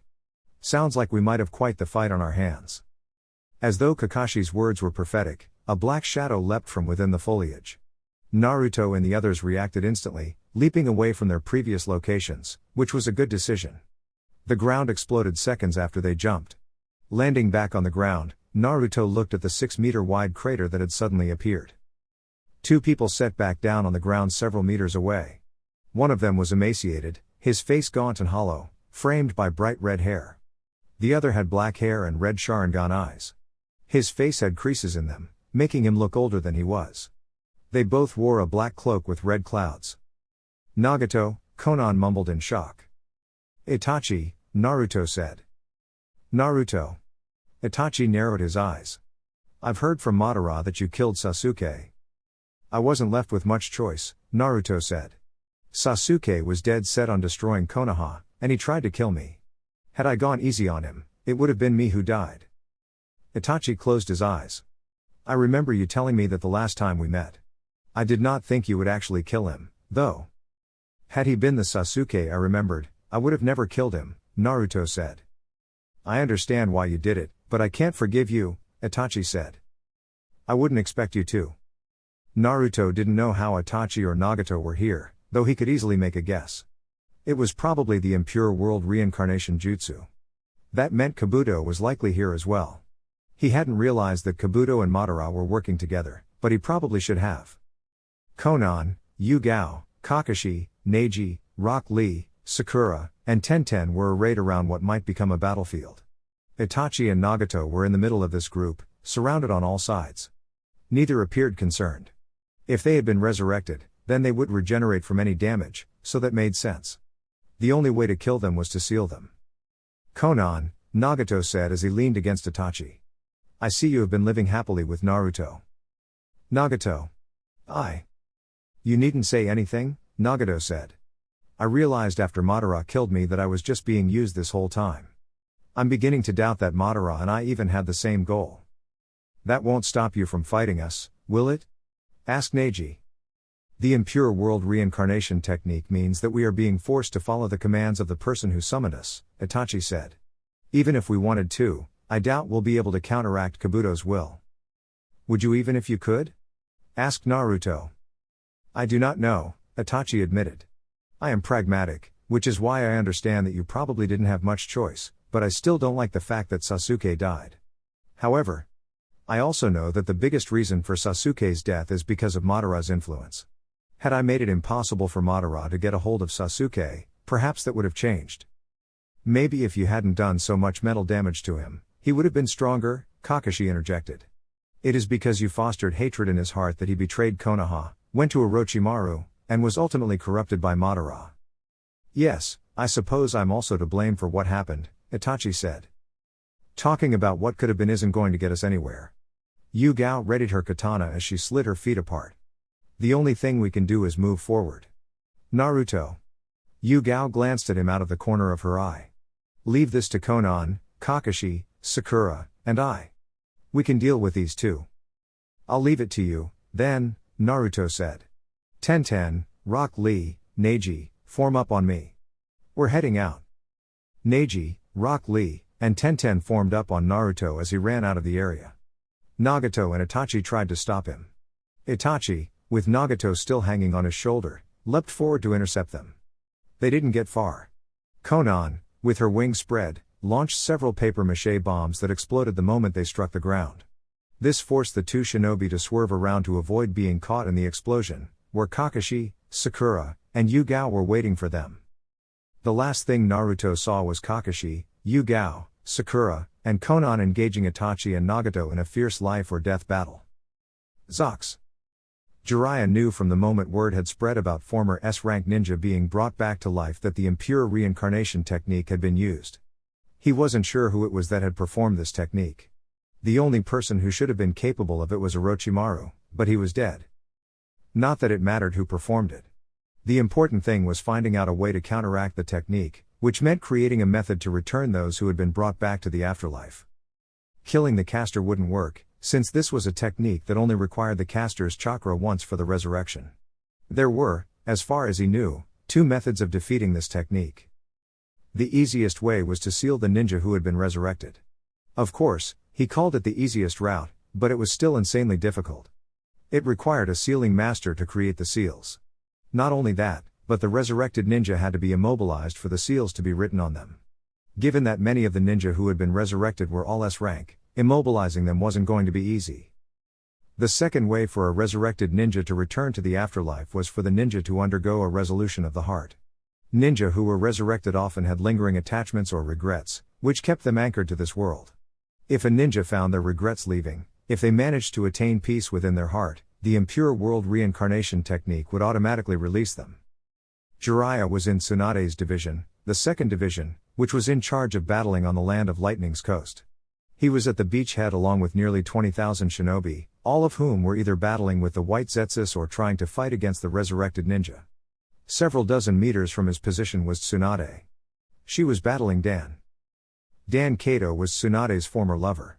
Jiraiya had always been jealous of Dan, who had stolen the heart of the woman he loved, but now, seeing the bitter battle happening between the two, all he felt was pity. Of course, he had his own battle to contend with. Bashozen, Hinomaki. A large spiral of flames blitzed across the ground, toward him, leaving a trail of destruction in its wake. Jiraiya didn't bother dodging. If he did, then the ninja behind him, who were doing their best to fend off the White Zetsus, would be struck. Instead, he took out a scroll, which he spread across the ground. Foon. The scroll was one that he had created in advance. Activating it caused the seal to light up. The fire, which had been right in front of him, warped and bent. Like a funnel, it traveled toward the seal instead of him. When the fire was sucked up into the seal, Jiraiya rolled up the scroll, stuffed it into his ninja pouch, and leapt away from the place where he had been standing while performing several one-handed hand seals. Doten, Yomi Numa. Slamming his hand into the ground, Jiraiya channeled his chakra through the earth. The area around his opponent suddenly turned into a marshland. The sand became soft and caused the burly figure to sink. Jiraiya didn't let him. He went through another series of hand seals. Hari Jizo. Jiraiya's long white hair suddenly grew even longer. It wrapped around his body, then hardened into a series of spikes that were harder than steel. Jiraiya, now encased in hair, went through even more hand seals. Hari Jigoku. The spikes in Jiraiya's hair shot off, detaching as though they were thrown senbons. Several hundred needle-like spikes of hair soared toward his opponent, who was still stuck in the marsh. The needles never reached him. Before they struck, someone else leapt in the way, taking the attack head-on as though it was nothing. "You need to be more careful," Kinkaku, the one who'd blocked the attack, said. "You're right. Sorry, Ginkaku," the other responded, chastised. Jiraiya's two opponents were Ginkaku and Kinkaku, otherwise known as the Gold and Silver Brothers. They were both burly shinobi, with thick, muscular bodies that were standard of people from Kumagakure. Their skin was dark and they had 3 whisker marks on either side of their cheek. Standard attire for a jonin of Kumo adorned them both.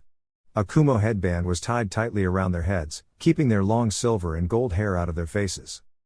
The one known as Ginkaku, whose hair was silver, wielded 2 ancient artifacts from the Rikadu Sennin's time. One of them was a sword known as Shichi Seiken, which allowed Ginkaku to sever a person's word soul, the word they said the most. The other was a giant gourd called Beni Hisago. It allowed the user to suck up a person's word soul once it has been severed by Shichi Seiken. This also meant that the person whose word soul was sucked into the gourd would also be sucked up with it once they said that word. That was how the curse worked. "This ninja is tough, Kinkaku." "He is, Ginkaku. We haven't even been able to draw out his word soul." Jiraiya had been playing it safe, attacking from long range and never letting these two get close enough to use their treasures. As a ninjutsu specialist whose greatest strength was summoning, keeping the two away wasn't difficult, despite how strong they were. Right now, he only needed to worry about Kinkaku, who had a rope known as Kokenjo tied around his arm. That rope had the ability to draw out a person's word soul. "Of course I'm tough," Jiraiya called out as he went through several hand seals. "Don't you two know who I am? I am the great Jiraiya, the Toad Sage of Mount Myaboku. You're not going to be able to defeat me with those weapons. Kushios, Yatai Kuzushi no Jutsu." Without warning, a massive toad appeared above Kinkaku and Ginkaku, who leapt out of the way as the toad fell on the beach. While the attack had missed, it did an admirable job of separating them. Jiraiya went through even more hand seals. "Keke, Hyoro. A toad appeared in front of Jiraiya. It was small and had pinkish skin. A gray band was wrapped around its stomach, and its eyes were a bright yellow. The enemy ninja closest to the toad's summons was Ginkaku. The gourd toad shot out its tongue, trying to latch onto Ginkaku and pull him into its mouth, but of course, Ginkaku wasn't going to stand still. He wasn't an S-rank shinobi for nothing. Just as Jiraiya expected, Ginkaku leapt back several feet and then slammed Shichi-Seiken into the toad's tongue. This resulted in the toad squealing and retracting its tongue quickly before disappearing in a burst of smoke. That was okay. Jiraiya had already finished his hand seals. Kaden, Gokyaku no Jutsu. A fireball spewed from Jiraiya's mouth. Kinkaku waved Bashozen. Several rows of earth rose from the ground, blocking the fireball from hitting Ginkaku. That was okay. It was just a distraction. Kage Bunshine no Jutsu. Jiraiya created a single. The clone rushed forward, leapt over the large stakes of earth, and created a Rasengan in his hand. He descended toward the ground and tried to slam the Rasengan into Ginkaku. His opponent leapt back, but during that time, Jiraiya, the real one, had rushed behind him and kicked Shichi-Seiken out of Ginkaku's hand. He would have done more, but Kinkaku had rushed forward and thrust out his left hand. Kokenjo, which was wrapped around his left arm, glowed brightly. Bind and draw. Jiraiya didn't flinch as he felt his word soul being drawn out of his body, but he couldn't say it felt pleasant. It was like something had latched onto his internal organs and yanked on them. This was followed by a strange inky feeling, as though his blood was being drawn from his body and soaked into a sponge. This isn't good. Now that the Kokenjo had drawn out his word soul, he needed to be careful not to say the word that he used the most. Fortunately, he wasn't like Naruto with his catchphrase. The word Jiraiya used the most wasn't something that could be said on the battlefield. Rasengan. Since Kinkaku was so close, Jiraiya was able to slam his Rasengan into his enemy this time. Kinkaku screamed as the spiraling sphere drilled into him. Jiraiya felt some resistance. Then, with a shout, Jiraiya pushed the Rasengan into Kinkaku's body even more. The body was ground away before Kinkaku was sent flying backward. Brother. Ginkaku tried to reach his brother, but Jiraiya created another shadow clone to intercept him. While Ginkaku defeated the clone in less than a second, that less than a second was enough for Jiraiya, who sped through more hand seals. Ranjishigami no Jutsu. Jiraiya felt his chakra go to his head. His hair suddenly extended, growing to an incredible length in less time than it took to blink. The thickly bundled hair slammed into Ginkaku without mercy. Then it wrapped around him. Ginkaku struggled to break free, but Jiraiya sent even more chakra into his hair, reinforcing it to the point where not even a Baijuo would be able to escape easily. It looks like this is the end, isn't it? Jiraiya said as he held up his finger. His plan was to use the Shikoku Fun, the finger carving seal technique, to engrave seals on Ginkaku's body. He was going to seal away Ginkaku without the need to waste paper or time. Well, that was the plan anyway. Let go of my brother. A shout came from behind him. Distracted, Jiraiya had no real choice but to let go of Ginkaku and leap away. As the ground that he had been standing on cratered, Jiraiya looked at the large cloud of dust being kicked up inside. He was not surprised to see a fully healed Kinkaku when the sand dispersed. That impure reincarnation technique sure was troublesome. You two are real pieces of work, Jiraiya said. Anyone else would have lost by now. Of course, part of the reason he wasn't doing so well likely had to do with the fact that he only had one arm. Even though he could now use most of his jutsu via one-handed hand seals, it still took him longer because he was so used to having two hands. His brain was hardwired to use regular hand seals. Humph. I could say the same to you, geezer, Ginkaku said. You're a real pain in the ass. Why don't you just hurry up and die? No can do, Jiraiya said. The only one who is going to the afterlife are you clowns. Jiraiya had been trying to think of a way he could defeat these two, but it was hard. They would obviously not return to death themselves. That meant he had to seal them. However, sealing two S-rank ninja who didn't want to be sealed was a tall order. His only silver lining was that neither Kinkaku or Ginkaku were any good with regular jutsu. They relied so heavily on the Rikadu Senin's artifacts that they didn't have any jutsu to use. You think you can beat us? Ginkaku asked. I think this geezer needs to realize that he's outclassed, Kinkaku added. A strange wind blew across the battlefield, an ominous wind, which sent chills down Jiraiya's spine. It was only now that Jiraiya remembered something he'd heard about the Silver and Gold brothers. Long ago, these two had been eaten by the Kyuubi. Rather than give up and die, they gorged themselves on the Kyuubi's flesh and were eventually spat out. It was their eating of the Kyuubi's flesh that gave them such incredible chakra capacity, and also dark red chakra bubbled from Kinkaku's and Ginkaku's pores. The chakra took shape. Red fox ears sprouted from their heads, two tails sprouted from their backs, and their posture changed. They no longer stood up straight. They were hunched over like a pair of animals. It wasn't long before the red chakra covered their bodies entirely, to the point where their original bodies were no longer visible. It reminded Jiraiya of Naruto's previous Stage 2 form. "It's time to show you the power we gained when we were inside of the Kyuubi," Kinkaku said. "We're gonna kill you," Ginkaku agreed. The air around the two shinobi had become heavy, dense, and filled with malice. Jiraiya's bones creaked from the pressure these two were emitting. It wasn't quite as bad as Naruto when he went 4 tails, but these two had at least enough chakra to match 3-tailed Naruto. "Well, this looks slightly problematic," Jiraiya muttered. "I don't support we could talk this out?" "It's too late for that," Ginkaku roared as he tried to slam his tails into Jiraiya. Being the nimble old guy that he was, Jiraiya hopped back, avoiding the attack. Not that avoiding it meant much. A mass of superheated sand slammed into Jiraiya, searing his face. If it weren't for him activating his Harajuzo in time, he might have very well gotten his face burned off. Even with his hardened hair surrounding him like a barrier, Jiraiya was buffeted and sent flying through the air from the shock wave that the tail kicked up. Skidding across the ground, Jiraiya went through another set of hand seals. Kaden, Enden. After gathering oil in his mouth, Jiraiya spat out several tiny pellets that instantly ignited after leaving his mouth. The small fireballs didn't strike Kinkaku or Ginkaku. It wouldn't have done anything. They hit the ground around the two ninja, kicking up more dust and smoke. Jiraiya used this moment to take out a scroll, set it on the ground, and activate it with a hand seal. Poof! Smoke burst from the scroll. When it cleared, another Jiraiya was found sitting on the scroll. It was a clone. After getting his arm ripped off by Nagato, Jiraiya had gone back to Mount Myaboku, where he'd retrained himself in the use of Sage Mode. It had taken a lot of work. It had taken many lumps from old man Fukusaku's cane. However, Jiraiya had finally mastered Sage Mode, and, using the same method that his godson had thought up, used a summoning scroll to summon a clone that could be used to activate the mode for him. That brat sometimes comes up with the best ideas. The clone dispelled, sending all of the excess chakra straight into Jiraiya. He felt his muscles strengthen. His body became far stronger, his chakra surpassed what it had been, and his senses became enhanced beyond the norm. In short, he felt like he could kick the ass of any ninja nearby. Ginkaku and Kinkaku, seeing their attack fail, charged at Jiraiya, who remained calm as he watched them come closer. The two were fast. No doubts about it. With Kyuubi's chakra enhancing them, they were even faster than Mitogai when he opened his gates. However, with Sage Mode, it didn't matter how fast they were. "I have to finish this in 30 minutes. Jiraiya slid his feet apart as he adopted the frog kata stance.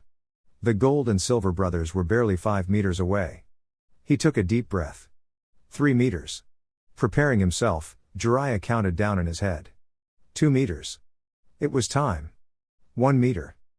Kinkaku and Ginkaku tried to attack him in a pincer maneuver, coming in on his left and right. Jiraiya leapt into the air.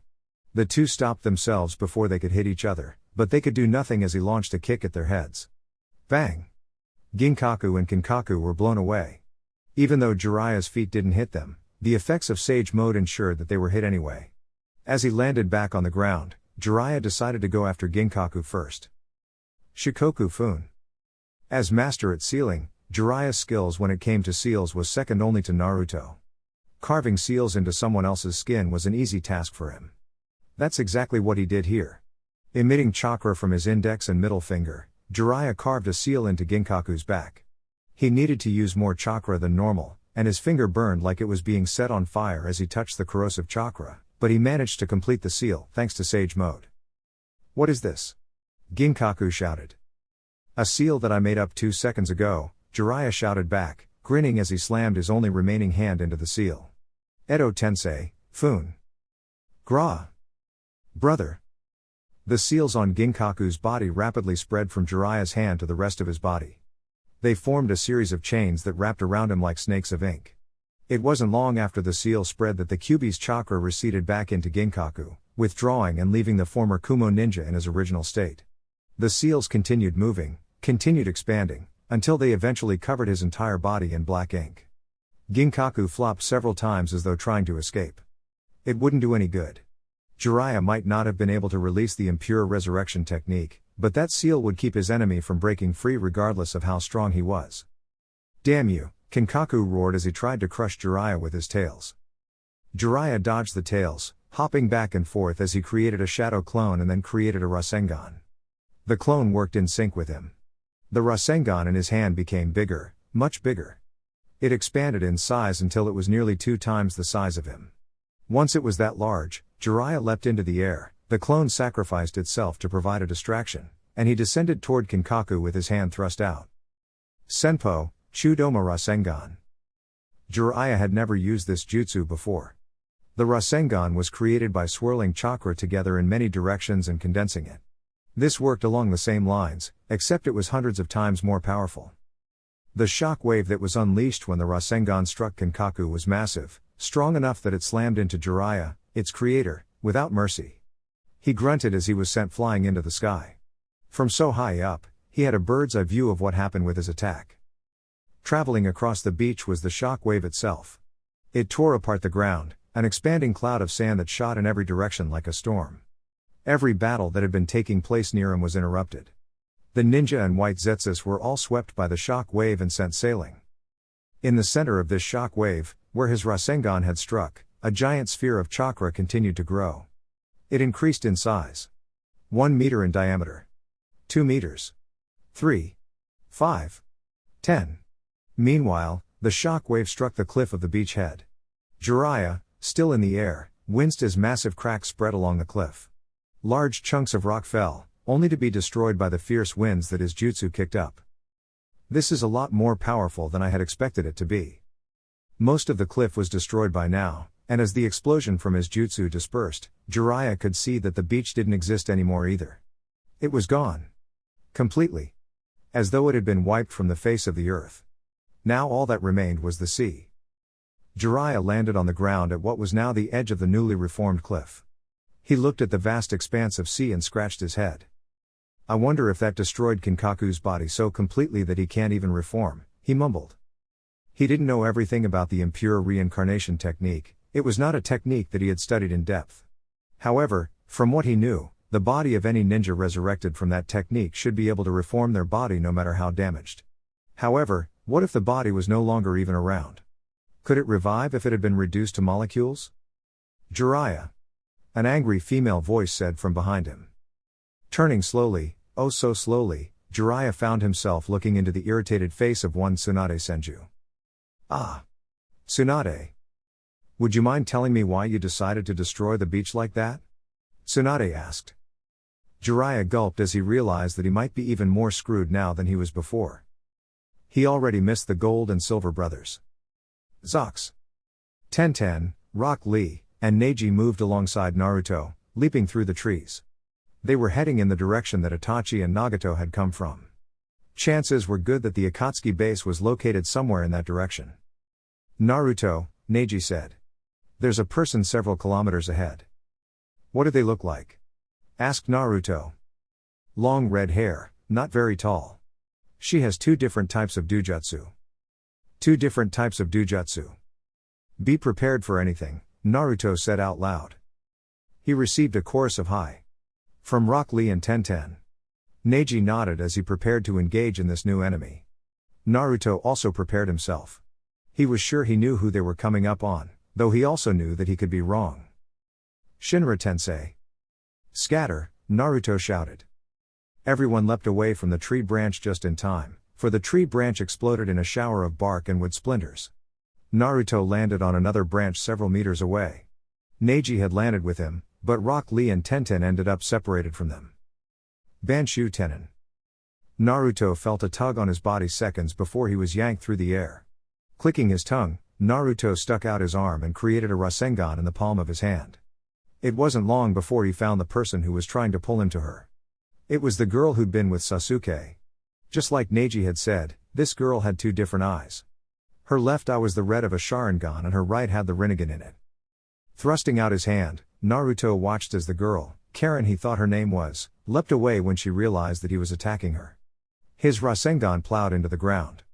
An explosion went up. Dirt and foliage flew everywhere. Karen landed on a tree several meters away. Let me guess, Naruto began dryly, you're here to get revenge on me for killing Sasuke, right? Karen's eyes hardened. I'm going to kill you for what you did to Sasuke-kun. There were so many things he could have said to that. He could have told her that it was Sasuke's fault for trying to kill him, could have said that Sasuke had brought death on himself, could have raged at her hypocrisy. But he didn't. Naruto knew that it was useless to try and reason with someone who didn't want to be reasoned with. This girl was out for blood. That was all she wanted. Naruto, Tenten said as she, Rock Lee, and Neji landed on the ground near him. Please take Neji and go. Leave this girl to Rock Lee and I. All right. Naruto didn't argue. Come on, Neji. Tenten and Rock Lee have got this. You aren't going anywhere, Karen shouted as she held out her hand, no doubt prepared to fire off another Shinra Tensei at Naruto's retreating back. She would never get the chance. Sashoryu. Karen was forced to leap away as several dozen kunai with exploding tags attached to them sailed at her. They missed, slamming into the tree behind her and blowing it apart. As wood splinters flew everywhere, Karen landed on her feet and glared at Tenten and Rock Lee, who stood in front of the retreating Naruto's back. Your fight is with me, Tenten said as she brandished her two scimitars. Zox. Kakashi, Itachi began, I see you've become even more proficient with your Sharingan. I'm impressed that a non-Uchiha can show such an affinity with our clan's Dujutsu. Thanks. Kakashi replied with a cheery smile. I've been practicing.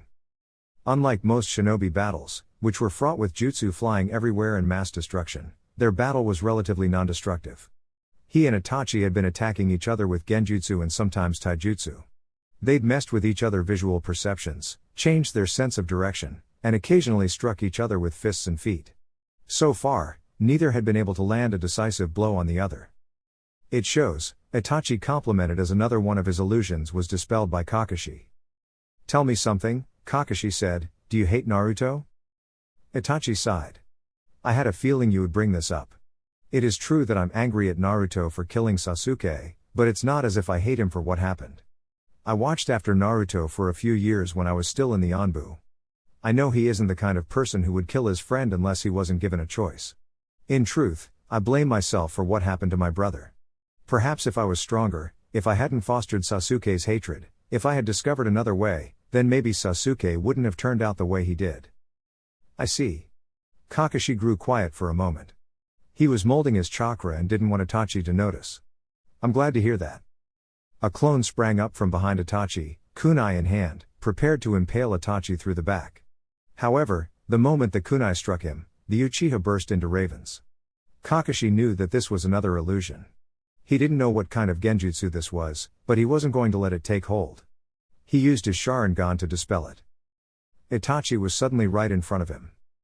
Don't tell me I was under an illusion this whole time? Kakashi ducked, feeling several strands of his hair get cut off from the kunai. That was way too close. Thrusting his palm toward Itachi's chin in an uppercut, Kakashi was not surprised when his opponent tilted and avoided the attack. Disappointed certainly. Even so, he'd expected this to happen, he'd planned for it and prepared a countermeasure. Before Itachi could move far, Kakashi leapt back as Sakura descended from the sky and slammed into him. The earth around her fist exploded. The ground was shaken, cracks spreading, large chunks breaking apart. Itachi had burst into ravens again. Another genjutsu. As Itachi reappeared, Sakura kicked up several of the broken chunks of earth and punched them. Each chunk flew forward at Itachi, who was forced to evade them. Kakashi waited for a second, until Itachi was suitably distracted, and then he rushed forward, separating the distance between them and engaging in another taijutsu battle. Duck. Kakashi avoided a kunai to the head. He reacted with a kick to Itachi's shins, though his attack was leapt over. Kakashi raised his forearms, using them as guards against Itachi's kicks. His foe landed on the ground. Sakura came in from behind, but Itachi must have sensed her presence, for he spun around and avoided her punch. Sakura leapt back when Itachi tried to attack her. Kakashi spat out several balls of fire, though they were all avoided by Itachi despite being at point-blank range. Reacting with enviable swiftness, Itachi attempted to impale Kakashi with a kunai, but Kakashi had seen the attack coming with his Sharingan. He swerved around the thrust attack, then trapped Itachi's arm between his arm and torso. At the same time, his Sharingan shifted, going from a regular Sharingan to a Mangekyo. Kamui. Itachi's eyes went wide as he realized what was happening. He tried to respond, but it was already too late. He was trapped within Kakashi's jutsu. The air around them both swirled, large and black, like a vortex of nothingness that was trying to fill itself by sucking in everything. Kakashi leapt back, feet sliding along the ground as Itachi's body was ripped apart from the jutsu. Leaning over, hands on his knees, Kakashi tried to regain his breath. Kamui cost a lot of chakra. He could probably only use that jutsu 6 or 7 more times. Several feet away, Itachi lay in 2 parts. His entire torso had been born from his legs. Despite this, he was still alive, no doubt, thanks to the impure world reincarnation.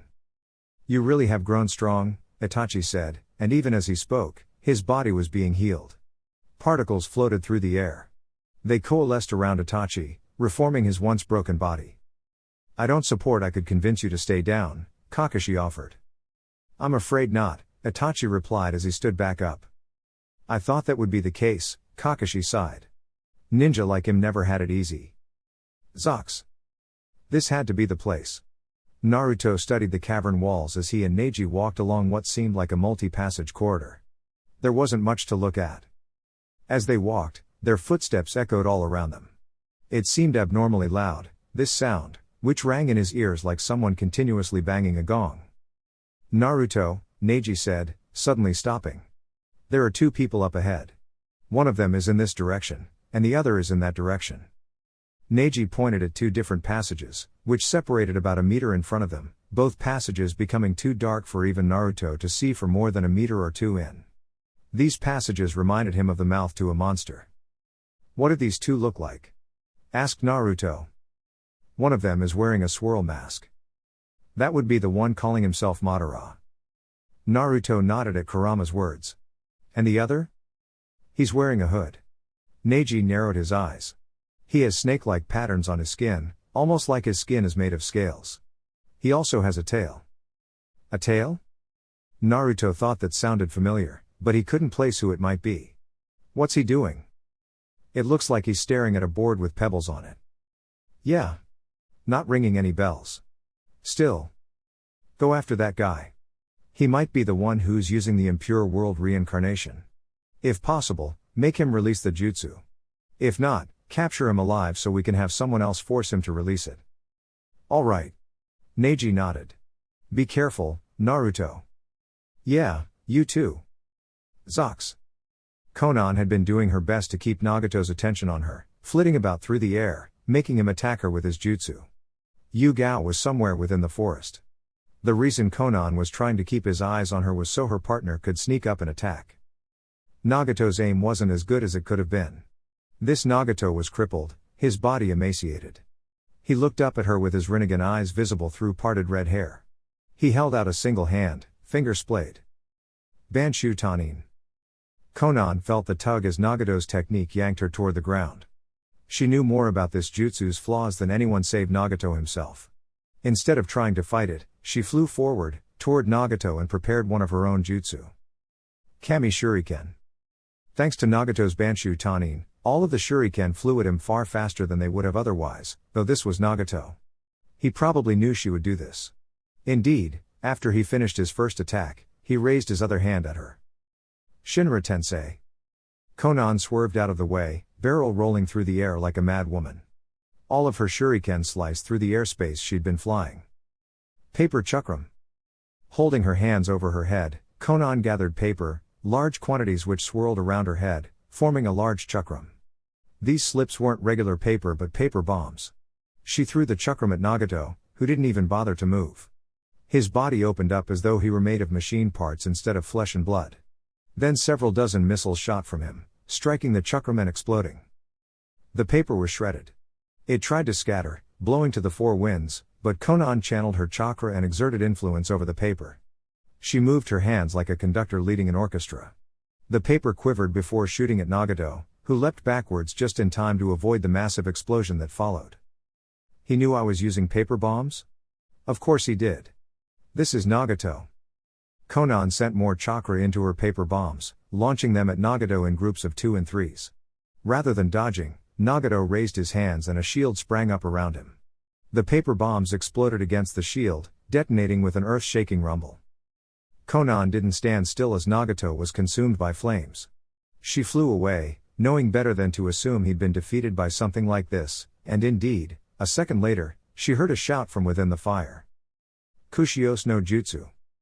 The smoke and fire cleared away, revealing a large bird with a number of piercings, a giant beak that resembled a drill, and Rinnegan eyes. It was the giant drill-beaked bird. This was one of Nagato's summons. With a loud caw, the bird flapped its massive wings. It flew into the air and shot straight for her. Konan flew backwards and held out her hands, unleashing a massive amount of paper slips that formed a wall in front of the bird.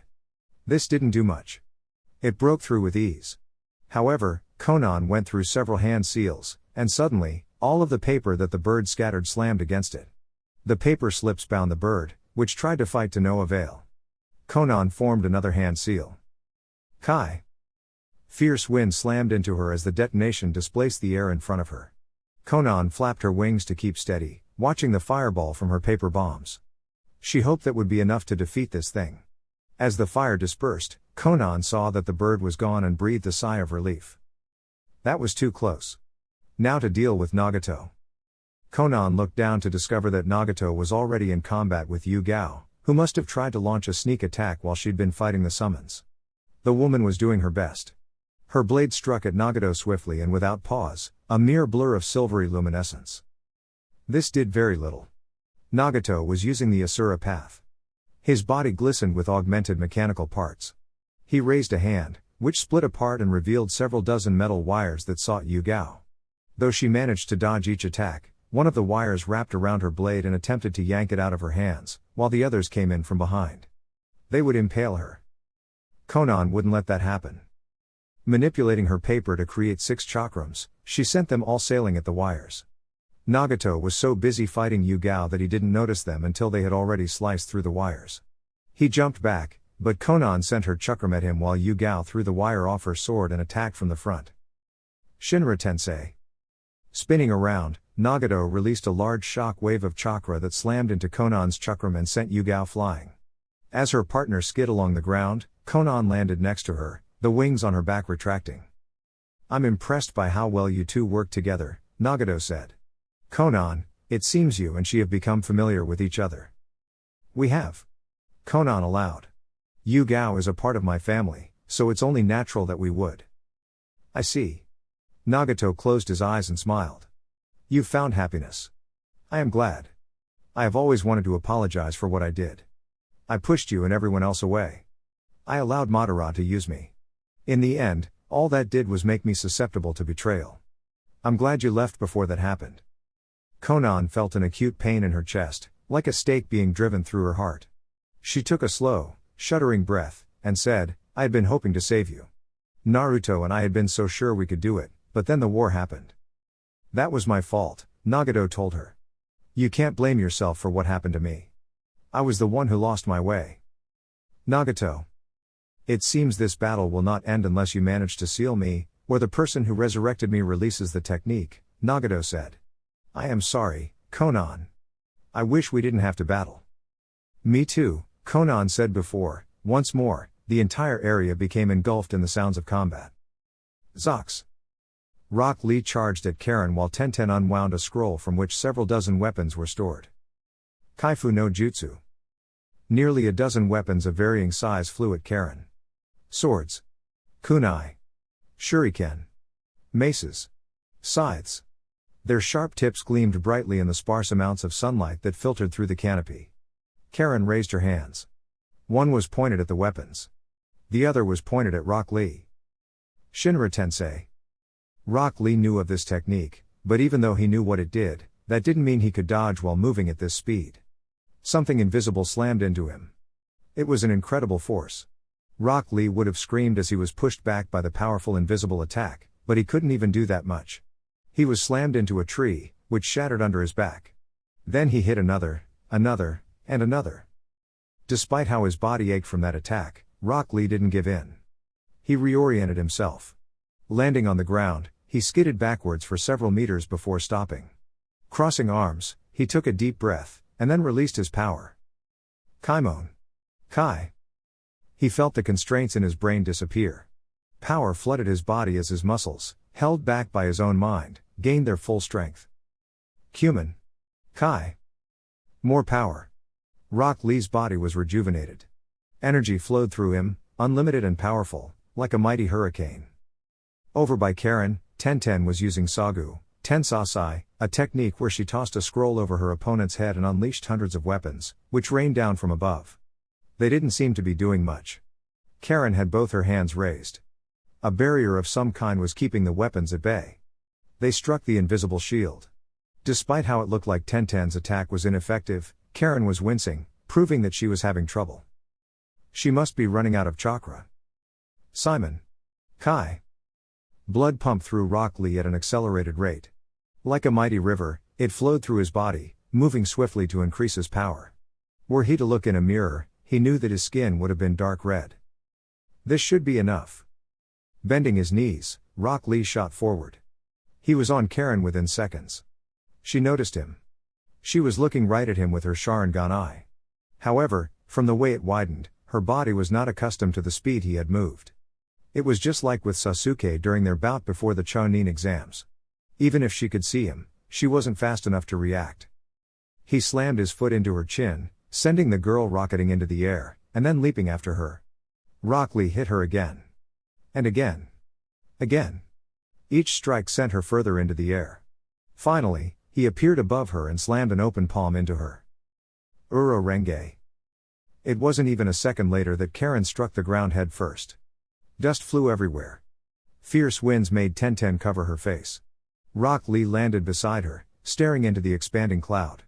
When the dust cleared, it revealed Karen, lying in a crater, her neck bent at an awkward angle. She wasn't moving or breathing. Rock Lee sighed and resealed the 3 gates that he had opened. Fortunately, he'd grown strong enough that 3 gates weren't debilitating. "It seems our fight is done," he said. "Looks like it." Tenten pouted. "I didn't do much more than serve as a distraction." "Yosh. But you were such a magnificent fighter, Tenten. You are the lotus blossom of Team Guy." "Are you patronizing me?" "Of course not. How could you say that?" Tenten sighed. "Never mind. Let's hurry up and help the others. I'm sure they could use a hand." Zox. Neji was grateful that he had been born a Hyuga. It allowed him to keep his opponent in sight, even though they were separated by several walls. It also meant that his enemy couldn't sneak up on him. His opponent hadn't moved from where he had been standing, though whether this was because the man hadn't noticed him or believed himself to be invisible, Neji didn't know. He walked through the cavernous space, moving past several large stalagmites. The cavern opened up. His enemy, cloaked from head to toe, still hadn't moved. "Neji Hyuga," the man finally said, still not turning around. "I had wondered who Naruto-kun would choose for his team. I'm not surprised that you were one of the people chosen. That Byakugan is a boon when infiltrating an enemy base." "You know who I am, yet I don't know who you are," Neji said. The back of his neck was prickling. Something was wrong. This man was far too relaxed. "Oh, but you do know who I am." Finally, the man turned around and pulled down his hood. A face covered in white scales, with yellow eyes and purple markings around them, greeted him. "It's been a while since you and I met, but I'm sure you recognize me." Feeling the chill increase, Neji narrowed his eyes. "I see. Yes, I recognize you now. Kabuto Yakushi. I haven't seen you since the Chunin exams with Naruto and the others. You look a lot different than I remember." "Indeed." Spreading his arms, Kabuto smiled. "I have changed a lot. I've become stronger. Stronger even than Orochimaru in his prime. I've surpassed Orochimaru." Kabuto was acting insane. That smile, those eyes, the strange feeling emanating from him, all of it made Neji wary. This man was dangerous at the best of times. Now that he had changed this much, there was no telling what kind of troublesome foe he would be. "I was hoping Anko would be with Naruto-kun," Kabuto continued. "I would have liked to use her cursed mark to help me suppress the personalities of the ninja I've summoned, but I guess that was expecting too much. Well, no matter. Even if I can't suppress them entirely, I can still control their actions. You are not going to be controlling anyone for long. Neji slid into the gentle fist stance. I'm going to stop you here and now. Oh? Are you? Kabuto went through several hand seals. 4 snakes appeared behind him. He went through more hand seals. The snakes got bigger. Do you really think you can defeat me? I'm the most powerful shinobi in existence, the one who has come closest to the Rikadu Sennin. A single Jonin level ninja will not be enough to contend with me. The snakes raced through the air like coiled springs let loose, coming in from different angles. It looked like they aimed to pen him in. Kaiten isn't going to be strong enough for this. In that case, Neji spread his legs wider and sent chakra into his palms. The snakes got closer. They were practically on top of him now. Haki Hasengeki. The first snake lunged, its mouth open wide, and Neji struck it with a chakra-infused palm. A powerful wave of chakra slammed into the snake. With his supreme chakra control, Neji forced the chakra to shake. The snake screeched. Then it exploded. Haki Hasengeki. He struck the next snake before it could even attack him. It wasn't a frontal assault. This time he struck the snake on its side. The results were gory, the snake was ripped apart, blood splattering everywhere.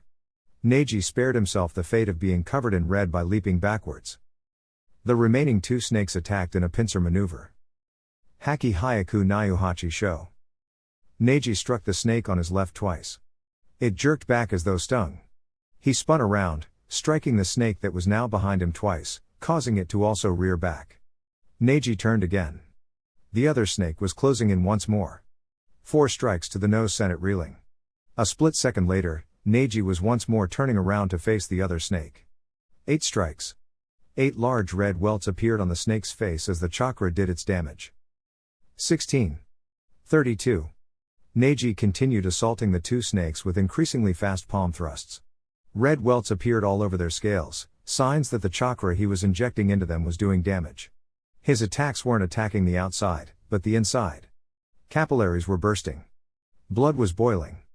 The snakes screeched as he attacked them over and over again. Finally, Neji launched his 128th strike, making for a total of 62 strikes per snake. While the snakes remained whole, they were no longer able to battle. They fell to the ground with a massive crash. The earth shook. Neji leapt over them and rushed toward Kabuto, deciding to take the fight to him. Only Kabuto wasn't there. Neji stopped, frowned, and tried to find him with his Byakugan, except he couldn't. It wasn't because he simply couldn't find Kabuto. That would have been impossible. However, it looked like there were multiple Kabutos. Much like Naruto's shadow clones allowed him to mask his presence by having clones that evenly split his chakra, Kabuto had some method of evenly splitting his chakra to make it impossible for Neji to locate the real one. I see you have more tricks up your sleeve, Neji said. Just what I expected from a snake. You flatter me, Kabuto's voice reverberated across the cavern. It was impossible to tell where it had come from. You are indeed talented, worthy of the title genius in every sense of the word. However, you should know that being a prodigy doesn't mean you are strong. Neji kept his eyes peeled. With the Byakugan, nothing escaped his notice. He had a 360-degree field of vision, plus the ability to see chakra. While right now it looked like there were several Kabutos around him, that would eventually change once the real one attacked, and when he did, Neji would be ready. I've been working hard. Yes, ever since Orochimaru was killed by Sasuke, I have been training to surpass Orochimaru. Several meters to Neji's left, numerous snakes appeared. They coiled around a pillar. Neji spun and rushed over. Haki Kushu. A vacuum flew from his hand. It struck the pillar, decimating it, but it didn't strike the snakes. As the pillar crumbled like a house of cards, the snakes slithered away. You see, Hyuga Neji? My abilities are not something that just anyone can gain. Among the many ninja who exist in this world, only a few are granted the special privilege of receiving the training that I have undergone. And of those ninja, none have taken their abilities as far as I have, not even Naruto Namikaze. It was becoming obvious that there really was nothing he could do while Kabuto was not fully revealed. Neji consigned himself to waiting. He wouldn't attack until Kabuto attacked first. Once that happened, he would end this battle quickly. Do you know what Sage Mode is? Asked Kabuto. Neji didn't reply. It is a technique that one can only learn from 2 different places. Mount Mayaboku and Ryuchi Cave. I am going to assuming that you learned Sage Mode from Ryuchi Cave, Neji finally said. However, I have yet to see why I should care. Kabuto's chuckle bounced all over the place. That's simple. You see. With Sage Mode, I have become all but invincible. Not even the vaunted Naruto Namikaze can defeat me. Even if he and Jiraiya fought me at the same time, their end would be inevitable. You, a mere jonin who only holds the strength of a genius, does not possess the power to defeat me. Through his Byakugan, Neji spotted Kabuto behind him. The man was regurgitated from the mouth of a snake. He looked even more different than before. His skin, which had scales covering part of it, was now fully covered in white scales. His yellow eyes had slits running through them. Horns jutted from his head. Kabuto went through a set of hand seals, then his stomach expanded, as though it were a balloon being filled with oxygen. Senpo, Hekigeki no Jutsu. A strange, dragon-like entity spewed from Kabuto's mouth. It was a violent red with ethereal flames engulfing it, and it carried a purple orb in its left claw. Neji didn't know what that orb was, or what this creature was, but he knew better than to let it finish its attack. He turned around and rushed forward. The dragon coiled itself tightly around the orb. Neji screamed as he was assaulted by both light and sound. His Byakugan automatically shut off as his visual sense was overwhelmed. He covered his ears with his hands. Sticky, warm fluid drizzled down his ears. Blood. It felt like the vessels in his ear canal were bursting. He couldn't hear anything, he couldn't see anything, which meant he was open to attack. In the event something like this happened, Neji had only one option left. Do something unexpected. He had no idea where Kabuto was, but it didn't matter. Neji had resolved himself. He ignored the ringing in his ears, the intense pain of his burnt cornea, and expelled chakra from every pore in his body. Neji spun around, forming a bright barrier made of chakra, but he didn't stop there. As he performed the kaidan, he made the barrier expanded so that, rather than being a shield, it became a sonar. Kabuto was on his left and coming in fast. Juknyo Ishigekishin. The first thing Neji did was strike Kabuto, who was clearly not expecting to be attacked, with the technique. As the snake-like ninja was sent sailing, Neji attacked the strange technique of Kabuto's. Haki Kushu. With pinpoint accuracy, Neji sent a vacuum of chakra into the dragon-like creature. The chakra used in the technique was disrupted. It dispersed. The light disappeared, the sound ceased assaulting his ears, and Neji opened his eyes to find Kabuto staring at him in disbelief. How were you able to negate my jutsu? Kabuto asked. Neji's response was to resume his gentle fist stance. You're not the only one who is trained to surpass his limits. Now, let's continue. I'll show you that being a genius does not mean I'm incapable of exceeding my own limits. Zox. The cavern that Naruto found himself in was massive. Hidden away underneath a mountain, he couldn't tell whether it had been made naturally or by man. He walked by several pillars that were 2 times thicker than he was tall. The ground seemed to slope downwards. Frowning as he wandered further in, Naruto eventually discovered a strange glow coming from somewhere up ahead. I sense the chakra of my fellow Baijuu here. Really? Do you know what the chakra is being used for? No. I cannot tell that much. I only sense the chakra, not what it's doing. Then I guess we'll have to keep going if we want to find out. Naruto moved closer and soon realized that the glow was coming from below the ground. He came upon a ledge and looked down. There was another room below him, and in the center of that room sat a large tree. Even as he watched the tree as it pulsed, several spots on the tree bulged, and then that bulge shifted into a humanoid shape. Naruto felt a sense of unease well up inside of him when the human-shaped bulge suddenly became a person. No, not a person. It became a white Zetsu. I see, Kyubi said. This is how they are manufacturing those clones. They're using the power of the Baijuu to fuel the production. That tree has the same chakra as Hashirama, too. I can only guess that they are using Hashirama's Makuten ability and the Baijuu's power to create life. Then we should destroy it, Naruto decided. So long as that remains, Madara will have an inexhaustible army at his disposal. Indeed. He would need to use something big to destroy this tree. A simple Udama Rasengan wouldn't work, and his storm-release ninjutsu was too powerful, unless he was willing to bring this entire mountain down around his ears. That meant either Sage Mode or the new Chakra Mode he had gained from Kyubi. Of the two, Sage Mode was probably safer. There was no telling what might happen if he used Kurama's chakra on that thing. Before he could begin gathering nature chakra, a voice spoke up behind him. Kaden, Bakufu Rambu. Naruto barely had time to turn around before a massive blaze of fire in the shape of a spiral slammed into him. He only had a moment to react. His first response was to use Hiraishin, but when he tried to activate his kunai, he found that he couldn't feel them. There should have been hundreds all around Mountain's graveyard. Why couldn't he feel them? As the spiral of fire burnt his body, Naruto was left with no option except to activate chakra mode, and then create several clawed hands that acted as a shield. The blaze washed over him. Even protected, its heat still seared his skin. His body broke out into a sweat. It felt like blisters were breaking out across his skin. The firestorm soon died. Naruto's body quickly rejuvenated, thanks to his regeneration. He didn't release the chakra shroud, but he did unwrap himself from the claws. Madara was standing across from him, his face still covered by that spiral mask, body still draped in a black cloak with red clouds. "I see you are as highly resilient as ever," Madara said. "I was hoping that surprise attack would destroy you. You should know I'm not so easy to dispose of." Naruto unsheathed his Hiraishin kunai and twirled them around his fingers. "But this is good. I was just wondering where you were. Before I destroy this giant tree, I really should see to defeating you." Madara's feet shuffled along the ground. He raised his hands, adopting a combat stance. "If you think I'll be so easy to beat, then by all means, come over here and try it." Naruto started off the battle by tossing one of his tri-pronged kunai at Madara, while at the same time pointing a finger at his foe and gathering chakra. Rantan, Sen. A large beam of white light blasted from the tip of his finger. It quickly bypassed the Hiraishin kunai. Madara leapt away from the beam, which struck a pillow behind him and detonated. Meanwhile, the kunai had finally reached him. Naruto tried to activate the kunai and Hiraishin right in front of Madara. He couldn't.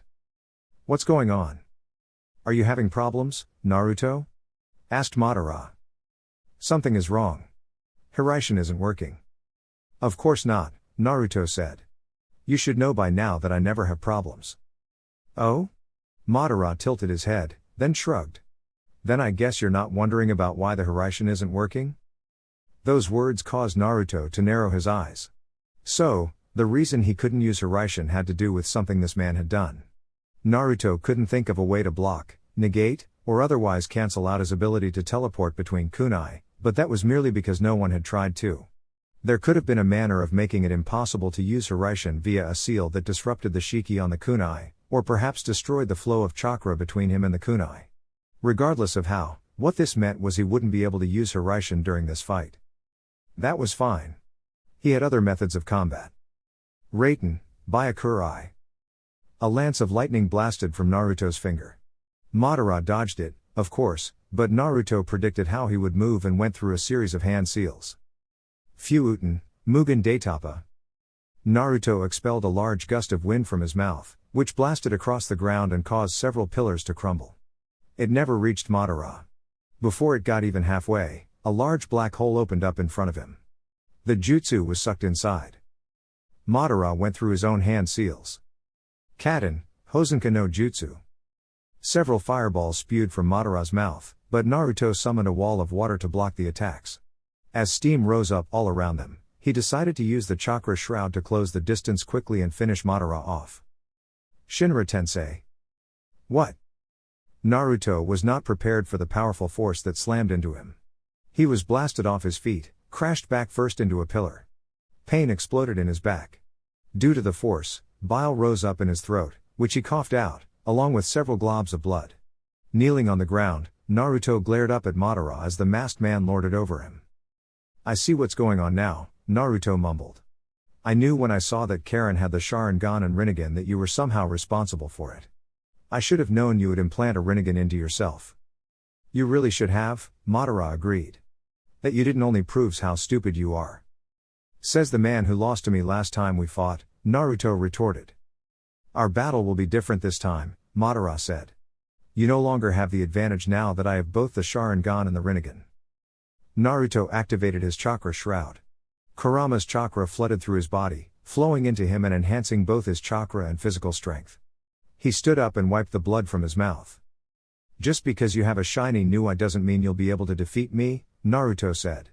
The last time we fought, I couldn't use the Kyuubi's chakra like I can now. You aren't the only one who has a new power. Madara snorted.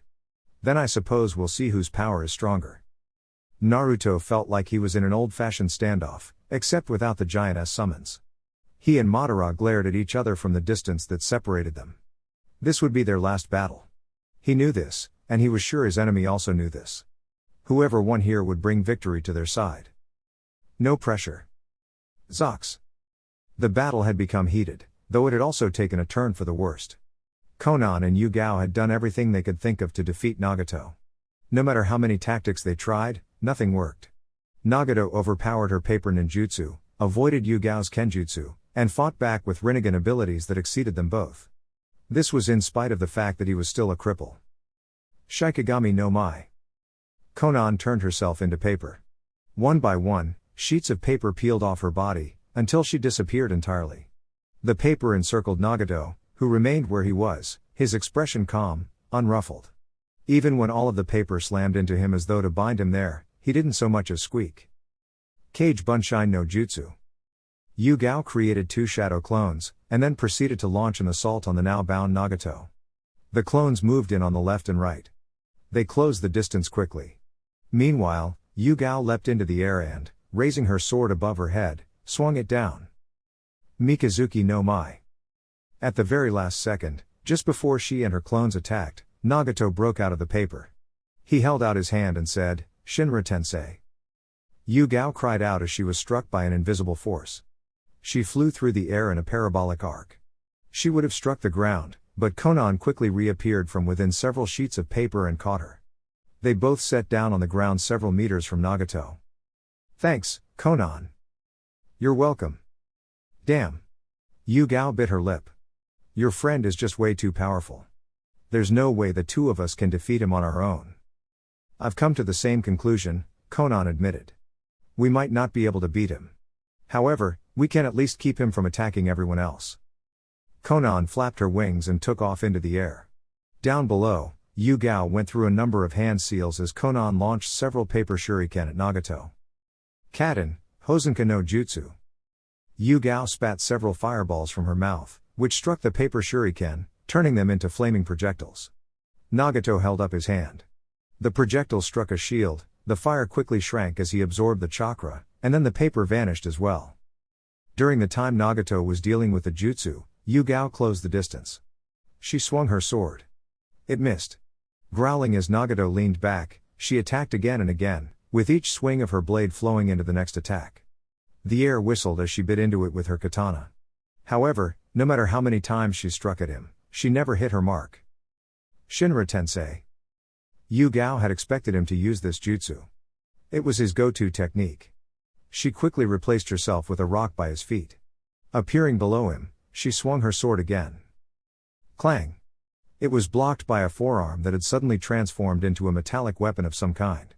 Several pods opened on the arm. Tiny needle-like objects shot from within it. Explosives. Realizing what these were, Yugao leapt back, but that didn't do anything. The explosives followed her. She tried to cut one down, but that just caused it to explode in her face. Yugao screamed as she was launched backwards.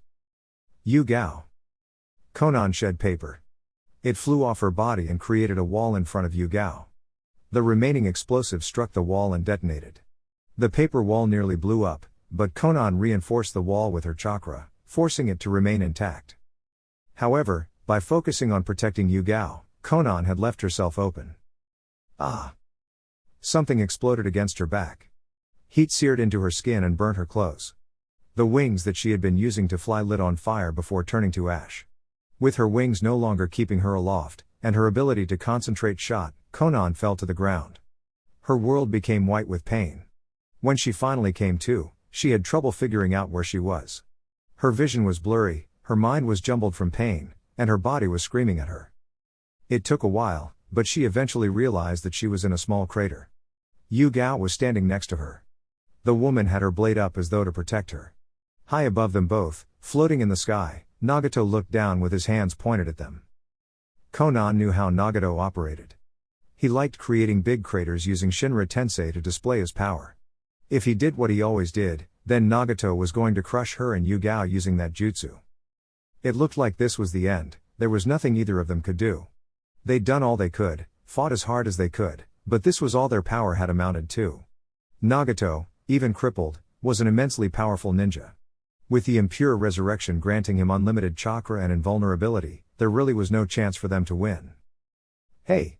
Never thought my end would come like this, Yugao muttered. I'm sorry, Konan said. Why are you sorry? You didn't ask for this. Yugao turned her head to smile at her. I don't mind dying beside you. My only regret is that I won't get to marry Naruto and start a family. That was indeed regretful. Konan felt the same way. She had been looking forward to settling down and creating a family. That wouldn't happen now. Me too, she said. Still hovering above the sky, Nagato channeled so much chakra that even Konan, who had no sensor abilities to speak of, could feel the intense wellspring of energy. Shinra. He began, tens. Dainamiku entry. Oof. Konan and Yugao were silent as Rock Lee somehow appeared next to the floating Nagato and jump-kicked him in the face.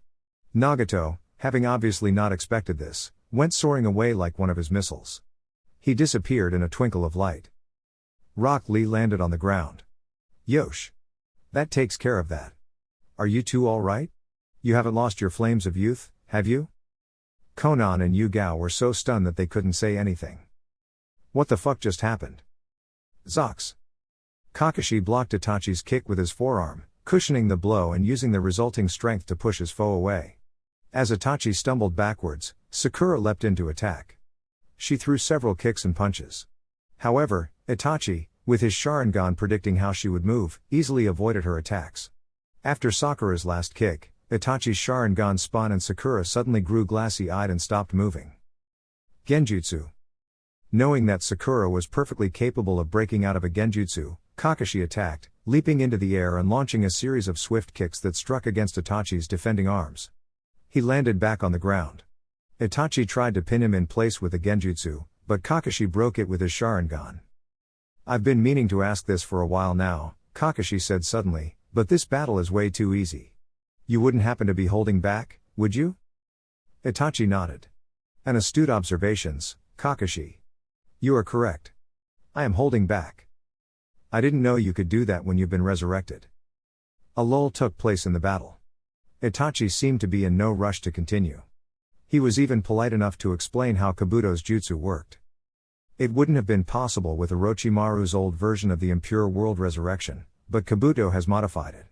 Along with bringing someone back at their full strength, this technique also lets them retain their personality. This means that we're more powerful than we would have been. However, since our personality is intact, it means that we can resist his orders to some degree. Sounds like more trouble than it's worth, Kakashi said. Sakura had broken out of the genjutsu by now and was standing at his side. Itachi shrugged. It's a trade-off. I believe Kabuto allowed us to retain our personalities so we would suffer by being forced to attack the people we loved. We're actually lucky. If he had someone with him who had Orochimaru's cursed seal, he would have been able to force us to fight at our full strength. So what now? Asked Kakashi. I imagine we'll keep fighting until Naruto comes back, Itachi admitted. I've placed a crow with Shisui's Sharingan inside. I had originally given it to him so he could help Sasuke, but I never expected Sasuke to descend so far into darkness on his own. If he comes back, it will activate and allow me to break free from Kabuto's mind control. Then we just continue to fight until that happens? More or less. Kakashi wanted to sigh. Why couldn't Naruto have waited for a little while before running off? Zox. Hakushu Kaiden. Releasing chakra from every pore in his body save the bottom of his feet, Neji spun around to create a large dome of chakra. Several snakes that tried to attack him were shredded apart. He stopped spinning, revealing a line shaped like a perfect circle around him. Bravo! Bravo! Mocking claps echoed across the cavernous room. You truly are worthy of your title. Indeed, it seems I have greatly underestimated your abilities. But you know, with that kind of strength, don't you think it's unfair that you'll never become the head of the Hyuga clan? Neji felt something prickle at the edge of his mind. Why was this man bringing that up now? Why here? Was he getting desperate, Or was this one of Kabuto's many ploys? What are you getting at? Asked Neji. Kabuto chuckled. Don't act so naive. You know what I'm getting at. You've worked so hard, come so far, but because your father was born a few minutes later than Hiraishin, you were branded with a seal that you cannot escape from. The Hyuga clan cursed you to live a life of servitude. Don't you think that's wrong? What's more, the Hyuga clan exemplifies everything that is wrong with Konoha. They force people to do their dirty work, and then force them to live in dishonor and disgrace. Even you are being forced to comply with Konoha and the Hyuga clan against your will. You are a caged bird, Neji, but I can set you free. Raising a single hand, Kabuto smiled at Neji as though beckoning him over. Join me, and I will break the curse that was cast on you. Neji wondered if this guy was for real. Break the curse? Did Kabuto really think that he would fall for something like this? The man's words were so funny that Neji couldn't stop himself from laughing. What is so funny? Asked Kabuto. You are, Neji said. You just spent several minutes trying to convince me to betray my family and village without knowing the truth. I haven't been caged for years. Ever since my battle with Naruto during the Chunin exams, I have been free to make my own choices. Even if I had the bird cage seal on my forehead, I was still treated with dignity and respect. However, your information is a little outdated. Neji reached behind his head, grabbing the knot that tied his headband to his forehead. A single tug released the knot. He pulled the headband away. Kabuto's eyes widened. Neji looked down at his headband, saw his own face reflected on the metal surface, and grinned. There was no birdcage seal on his forehead. Thanks to Naruto Namikaze, the birdcage seal is being dissolved. Neji looked back up at the stunned Kabuto. It hasn't been announced yet, but the Hyuga clan has been slowly removing the seal in order to make way for a new seal that Naruto has created, which will go on every Hyuga member regardless of whether they are from the main branch or not and cannot be used to cause pain. Sorry, Kabuto, but if you think pretty words from an ugly snake is going to sway me, then you're sadly mistaken. Kabuto's shoulders twitched several times. It was like he was barely holding back the anger and frustration Neji imagined he was feeling. So I see, Kabuto said. I guess it was a mistake to try and sway you. To be fair, it has been a long time since I was able to spy on Konoha. My information is a little out of date. I would say a lot out of date, Neji said. Fine. A lot out of date, Kabuto said. However, this doesn't change anything. You cannot beat me. I don't have to beat you, Neji told him, smiling. I just have to keep you occupied long enough for Naruto to defeat Madara. Zox. Konan knew, instinctively, that Nagato would come back after being jump-kicked in the face. She didn't expect him to return quite as fast as he had. However, she had been expecting it and therefore wasn't surprised when he arrived again. Tenten had joined them by that time. She was not as fast as Rock Lee, and so it had taken her longer to show up. She'd complained a bit, but her complaint was interrupted when Nagato tried to turn them into a pancake via Shinra Tensei. Now the four of them were gathered together. Standing opposite of them was Nagato, who looked no worse for wear after Rock Lee kicked him in the face. It seems there are a few more members, Nagato said. That's good. Is it? Asked Konan. Yes. Nodding, Nagato smiled. The more people who fight, the better your chances are for survival. You seem awfully happy for someone who's outnumbered, Tenten said. Giving her a shrug, Nagato said, I am not fighting because I want to. Kabuto's jutsu makes it so I have to do what he orders. The most I can do is resist him, but I will still fight in the end. I knew you were holding back, Konan said. If you were serious, even injured as you are, Yu-Gao and I wouldn't have lasted 10 seconds. What I don't understand is why you're still fighting if you don't want to, Yu-Gao said. If you can resist, then couldn't you stop altogether? Nagao shook his head negatively. No. The impure world resurrection is a jutsu that forces us to fight regardless of our wish. Isn't there some way to undo the jutsu? Asked Rock Lee. This jutsu seems most unyouthful. I do not know if there's a method of undoing this jutsu, Nagato admitted. I only know that I've been resurrected and have to follow the orders of the one who resurrected me. Nagato, Konan began, I want to apologize. For everything that's happened. I believe I told you before. You have no need to apologize, Nagato said. I told you already, what happened to me is the result of losing my way. I wanted to change the world. I wanted to bring peace to the elemental nations, but I became so caught up in achieving that dream through any means that I ended up letting myself get used by Madara. It was only after he killed me that I realized how meaningless my life has been. I was born with all this power, but I couldn't do anything with it. That's not true, Konan shouted. It's because of you that I'm here. If you had never existed, if you hadn't rescued me, I would have been dead a long time ago. You saved me. And in the end, I also pushed you away, Nagato said with a shake of his head. So what? Said Konan. You think that matters? You think it changes what you accomplished? It's thanks to you that I am still here, and it's because I am still here that I can continue to carry your dream. Konan. Let me be the one to accomplish the dream we both shared, Konan said, placing a hand against her chest. I'll bring peace to Amigakure. I'll bring peace to the elemental nations. Believe in me, Nagato. The clearing was silent. Konan stared at Nagato as though trying to will him into believing her through eye contact. Slowly, as though his face were made of melting clay, Nagato smiled. It was small. Most people would have missed it. Konan was not most people. Yes. I'll leave it to you then, he said, and as he said this, his body was engulfed in a white light. What's going on? Asked Konan. Nagato looked at his hands, chuckled, and then looked at Konan. It seems the jutsu has somehow been released. If I had to guess, I would say that talking to you has given me some form of closure. Thank you, Konan. I hope you live a long and happy life. As he spoke, Nagato's skin started peeling off, revealing that there was nothing underneath. It was as if he wasn't really there at all. Layer by layer, his body broke down until there was nothing left. Nagato disappeared. Tears stung Konan's eyes, but she didn't allow them to fall. She sucked them in and stared at the spot where her friend had disappeared. I will, Nagato. For you, and for me. Everyone remained silent for a moment, paying their respects to Konan, who continued to stare at the spot Nagato had vanished. After a while, Yugao placed a hand on her shoulder. Come on, she said. Let's go help the others. Right, Konan muttered. She took one last look at where Nagato had been standing, and then she and the others left. A breeze blew through the now empty clearing. Zox. Naruto and Madara had yet to land so much as a single blow on the other person. Jutsu were launched and countered. Lightning and storms and fire filled the air. Space warped and explosions rocked the room, causing cracks to appear on the floor and ceiling. Shinra Tensei. Another variable was that Madara was now capable of using Rinnegan-related jutsu.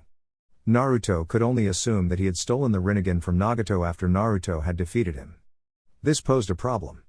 The last time they had fought, it had also been like this, dead even. However, Naruto couldn't use Hiraishin, and Madara had the Rinnegan. Moving quickly across the cavernous space, Naruto used the pillars as cover, wincing as several pillars collapsed after being struck by the Shinra Tensei. Dust clogged the area around him. It gave him something of a smoke screen, though he didn't know how useful that was since Madara had both a Sharingan and a Rinnegan. Raiten, Byakurai. Pointing his finger at where Madara had been last, Naruto sent a beam of lightning at him. He waited for 1 second, then 2. An explosion went up. It shook the earth. Naruto activated his chakra cloak, created 2 shadow clones, and then rushed out alongside one of the clones. The other went elsewhere. He and his clone rushed at Madara. They didn't use any fancy tactics. It was a straight-up frontal assault. Several large claws extended from his back and shot at Madara, who activated Kamui to create a black hole that sucked up the claws before they could reach him. Naruto flinched as he felt some of Kurama's chakra get sucked into the Kamui, but he retracted his claws and leapt back. The clone was already in position anyway. Fuuten, Rasen Shuriken. A loud, shrill whistle echoed all around them. The Naruto clone, who was above Obito and falling from the ceiling, extended the 9 claws jutting from his back. Each clawed hand held a Rasen Shuriken, a miniature one. The combined screech of each one created a threnody of clashing noise that was like dozens of steel swords grinding against a rock. Madara looked up. A vortex suddenly appeared above him. The clones wasn't able to stop himself from falling into the vortex, which quickly consumed him. Naruto felt the clone dispel and blinked. What was that? What were those coffins? It had only been for a second, but he could have sworn clone Naruto had seen something before his clone had died, a space filled with coffins. He didn't let himself stay distracted for long. Madara had released massive fire dragon at him, And so Naruto did what any sane man would do. He took evasive action. Thanks to Kurama's chakra shroud, even if he couldn't use Hiraishin, he was still several magnitudes faster than Madara. He sped across the room in less time than it took to blink. When he was behind Madara, he went through several hand seals and prepared one of his more powerful jutsu. It would be dangerous. However, he had decided that he'd rather bring this entire mountain down around them than let this man live. Rantan, Hakarashi. Naruto's chakra surged before a massive storm of energy was unleashed. Fierce winds slammed against the pillars. Many crumbled. The ceiling cracked and several cave-ins happened. Lightning burst from Naruto's body following the wind, lashing out at everything in destructive arcs before, like an ancient army come to conquer. Several giant lances shot at Madara. They traveled forward, piercing everything in their path. Madara remained still. What the hell? Isn't he going to try and DOD? Naruto froze when a large coffin appeared in front of Madara. The coffin door slid down to reveal that someone was inside. They weren't wearing a cloak, which allowed him to catch a glimpse of dark skin before the lightning descended. Naruto closed his eyes briefly as the lightning jutsu nearly burned his retina. He waited for 1 second, 2, and then opened his eyes. He wasn't sure what he expected to see, though he had been hoping to be greeted to the sight of Madara lying on the floor. That wasn't what he saw. Instead of his opponent defeated, Naruto witnessed his jutsu being negated by someone he was quite familiar with. Thick, dark-skinned arms were stretched out before a muscular body. Shades glinted in the light and 7 swords were strapped to various parts of his body. Naruto knew this person. It was Kirabai. He wasn't alone. Has Madara resurrected Kirabai and the other Jinchuriki to battle me? There were 4 other coffins standing alongside the one that Madara first summoned. Each coffin was open, and each one had a person walking out from it. One of those people was a large man wearing armor. Another wore a kimono and had pale skin. Then there was an old man wearing tacky robes, and mesh. Last was a young man who looked like a little boy. Naruto recognized him. It was the 3rd Mizukage. Yagura. All 4 of them had a Rinnegan in their left eye and a Sharingan in their right. I see you've turned the previous Jinchuriki into your paths, Naruto said with a wrinkled nose. I am quite particular about my paths, Madara said, shrugging. Not just any ninja would do. I needed people who were strong, ninja who could fight on par with you. Well, you certainly have chosen some troublesome opponents for me, Naruto admitted. Naruto. I know. With that Rinnegan, their vision is probably linked together the same way Pain's was. On top of that, they have the Sharingan, which means they'll be able to track my movements. We could be in trouble. Since you've proven to be such a troublesome opponent, I can no longer afford to take you lightly, Madara continued. I'll defeat you here and now. You'll try, Naruto said. Naruto exploded into action, rushing backwards with several long leaps. The 5 Jinchuriki, tails extending from their body, rushed after him. Killer Bee was in the lead. The 4 who'd appeared after him trailed slightly behind him, their positions such that their fields of vision overlapped. Rantan, Rasen Shuriken. Combining Storm Release with his Rasengan, Naruto created a massive sphere of destructive white chakra. It wasn't really shaped like a shuriken, but he couldn't think of anything else to name it, so Rasen Shuriken it was. Without waiting for an invitation, Naruto used one of the clawed hands to slam the Rasen Shuriken into Killer Bee. It missed. Naturally. However, he wasn't Naruto's true aim. Madara glared as Naruto changed the direction of his attack from Killer Bee to him. If he weren't so busy concentrating, Naruto would have grinned. Madara leapt out of the way of Naruto's attack. The Mizukage and the 6-tailed Jinchuriki moved in and cut his chakra claw. The Rasen Shuriken dissipated before it could cause any damage. That was okay. Rantan, Mabiki Suru no Jutsu. Killer Bee and the old man attempted to attack him up close, but Naruto had no intention of letting them do that. He sped through a series of hand seals. His chakra exploded. Arcs of lightning shot from his body. A fierce wind slammed into Killer Bee and the old man, swirling around them and turning into a pair of cyclones. As though sensing that they were captured, the lightning sought out the swirling cyclones. At the same time, Naruto spat several streams of water. Lightning, wind, and water combined to create an incredibly destructive attack. The 2 cyclones lit up as they destroyed everything in their path. The ceiling finally gave way, caving in and raining destruction on everyone. Naruto extended the chakra claws and used them to destroy the large chunks of debris that rained on his head. He glanced at Madara to see what his enemy was doing. That turned out to be a mistake. Several large globs of lava shot from within one of the cyclones. Naruto yelped when one hit him, searing his skin. He leapt back, but then the Mizukage and the Six Tails rushed at him. One had already created a blade of water, and the other was covered in a strange slime-like substance. The two attacked simultaneously. Naruto backpedaled across the cavern, and was broadsided when something hot slammed into his side. Screaming as he crashed through a pillar, Naruto was barely able to recover in time to see who had attacked him. It was the man in armor. Steam billowed from his fist. He must have been the Gobi, the five-tailed dolphin horse. By combining water and fire, the Gobi's Jinchuriki could use boil release, which was essentially steam. This isn't good. You're just now realizing that? Be quiet. Naruto leapt away from the place where he'd been standing when his danger senses went haywire. The pillar he'd been in front of exploded seconds later. Heat blasted Naruto in the face, causing sweat to break out on his skin as steam billowed from the attack. Naruto didn't even have time to counter before the Mizukage and the Six Tails were on him. There's way too many enemies for me to defeat at the same time.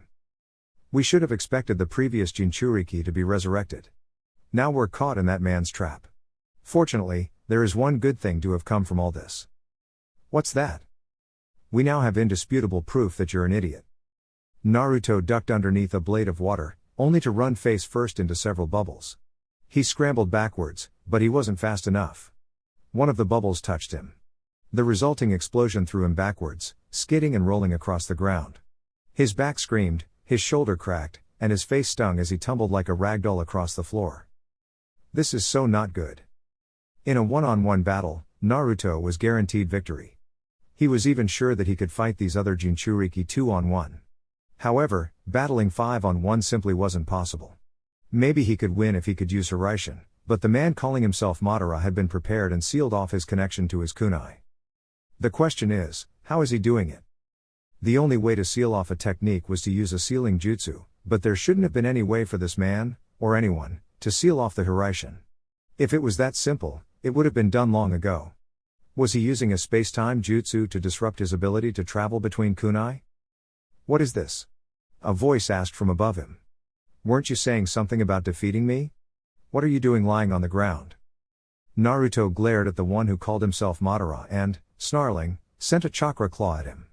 It phased through the man, of course. That blasted Sharingan jutsu of his made it hard for Naruto to attack. TSK. You should know by now that attacks like that don't work unless you've got the right timing. Madara waved a finger at Naruto as though chiding him. Did our previous battle teach you nothing, or have you grown so desperate that you'll attack even though you know it's futile? Well, not that it matters to me. He raised his left hand. The moment I touch you with this hand, it'll all be over. As Madara slowly drew his hand closer to him, Naruto tried to think of a way out of this. There had to be something he could do to escape from this predicament. He couldn't use Hiraishin, but he still had plenty of chakra. The issue came from the man above him. That phasing ability was annoying, and Naruto didn't have a definite counter to it. Perhaps he could use a seal. That's it. The hand was coming closer, seemingly in slow motion, but Naruto didn't focus on the hand right now. He channeled chakra to his left index finger. The finger glowed.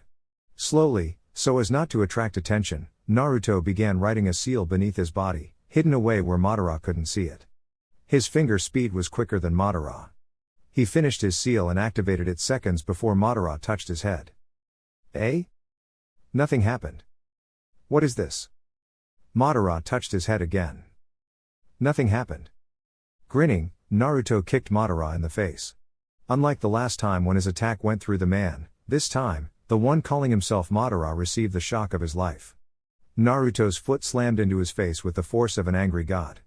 The loud bang of flesh meeting flesh sounded abnormally loud in the cavernous interior. Madara was lifted off his feet and flew toward the ceiling, where he slammed head first into the hard sediment. Chipped rock fell on Naruto's head as he clambered to his feet. He wobbled, his legs feeling precarious as though teetering on the edge of exhaustion. Shaking his head, Naruto looked up. You used a seal to block my space-time ninjutsu, Madara said. He was already healed, standing on the ceiling, his arms crossed as though nothing had happened. That's very impressive. I expected no less from Minato Namikaze's son. You truly live up to your name. On the ground below, the resurrected Jinchuriki gathered around Naruto, clearly waiting for Madara to give the order to attack. He would have sighed, but he was little too busy just then. This situation was not enviable by any means. Being complimented by you doesn't make me happy, Naruto snapped. You know, for a man who calls himself Madara Uchiha, you seem perfectly capable of augmenting the powers you're lacking. I've heard about Madara from Kurama, and he told me that Madara is a conceited prick who'd never use anyone's power but his own. You aren't Madara, which begs the question, who the fuck are you? Madara spread his arms. Who I am doesn't matter. What matters is that I'm going to take the Kyuubi from you, and then I'm going to find the Ichibi, Nibi, and Nanabi and take them as well. Then I'll be able to complete my plans. As if we'd let you do that, a voice said seconds before 1,000 sheets of paper wrapped around the Six Tails Jinchuriki. They were paper bombs. Naruto barely had a second to run like hell before they detonated with enough force that the entire mountain shook. Konoha Senpu. Rock Lee, his skin red and veins bulging all over his body, rushed into the room and kicked the Gobi Jinchuriki in the face. His kick was so powerful that the Jinchuriki's head exploded. Literally. The entire head suddenly turned into ash and the body fell to the ground. Of course, the head regenerated a second later, but it was still impressive. Sagu, Tensai. A scroll suddenly appeared. It flew through the air. Less than a second later, there was a burst of smoke and several dozen weapons shot out at the Mizukage, who leapt backwards. The man didn't even seem to realize that he'd leapt right toward his foe. Tenten, wielding a pair of scimitars, attacked him with a series of lightning-swift slashes. They were dodged, but she kept up the pressure. Mikazuki no Mai. 3 Yugaos rushed through the pillars, one leaping into the air, while the other 2 attacked the Inbi Jinchuriki with a pincer maneuver. One was destroyed by globs of lava, but the other successfully reached him. The clone and Yugao simultaneously hit him with an attack that cut him all the way through. He still recovered, being an undead and all, but Yugao attacked him again, keeping him on the defensive. The remaining 2 resurrected Jinchuriki tried to attack Naruto.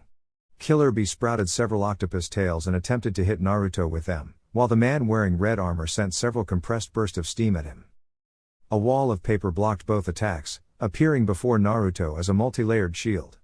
Konan coalesced before him, her body forming from multiple sheets of paper, though it was only half a body.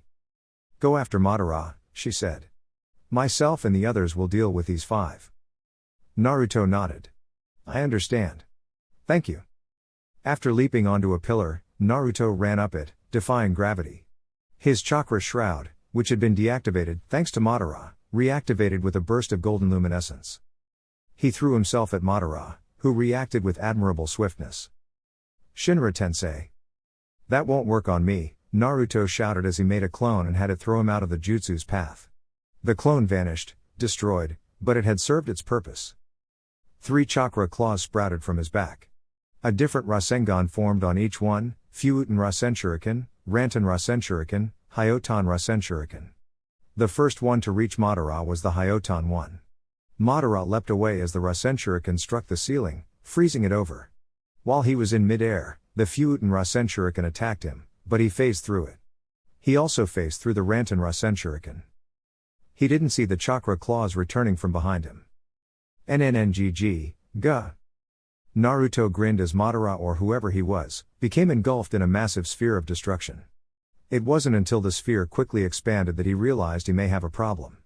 Everything within the area was getting destroyed. The fierce, howling winds rent the air and caused the ground, ceiling, and pillars to break apart.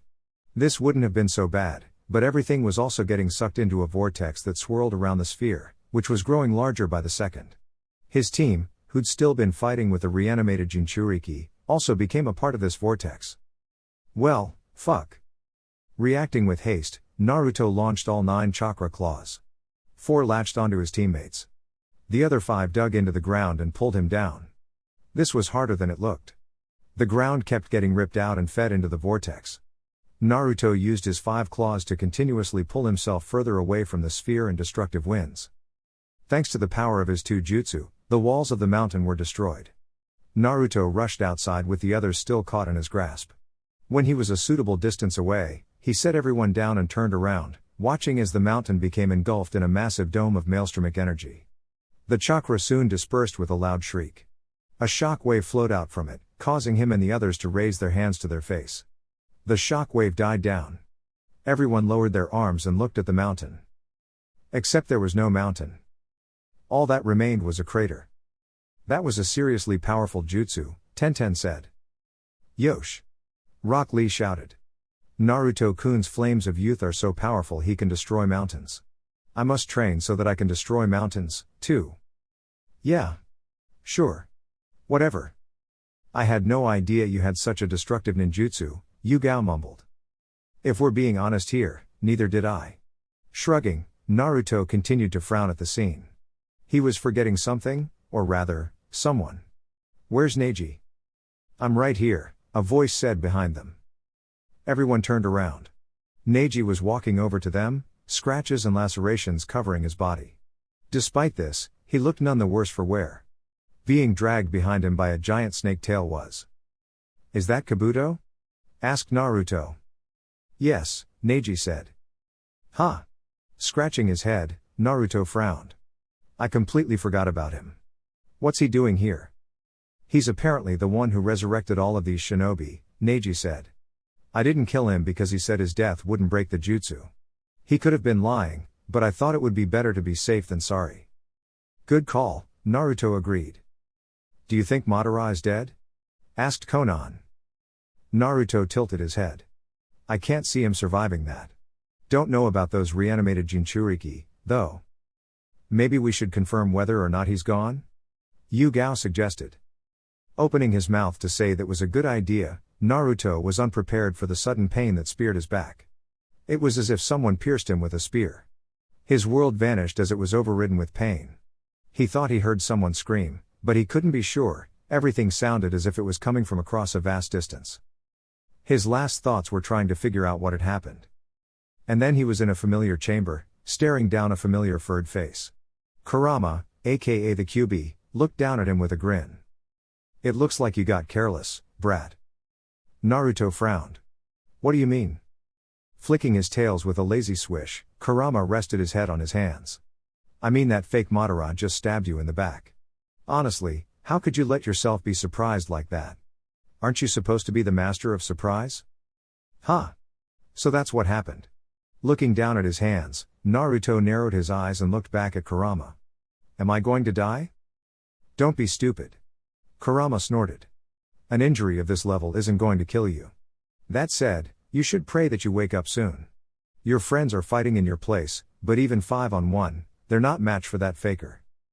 It seems like I'm not much of a match either. Because he had nothing better to do, Naruto sat down and crossed his arms. In terms of power and abilities, I seem to be the stronger one, but he has more experience and is a lot more canny.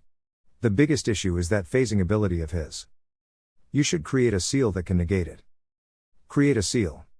I might be able to do that. The last one I made was only temporary. I need to make one that's more permanent. The only question is whether or not I'll be able to create it in time. Then you had better get cracking. Right. Sitting down, Naruto reran everything he knew about Madara's phasing ability through his head. He had to figure out a way to seal off that ability for good. His life, and the lives of his comrades, depended on it. Zox. Yugao felt helpless as Madara appeared behind Naruto and impaled him through the back. She wanted to scream, but her throat had closed up. All she could do was watch in helpless horror as Naruto, blood dribbling down his mouth, crumbled to the ground like a broken doll. No. The scream came, not from her, but from Konan.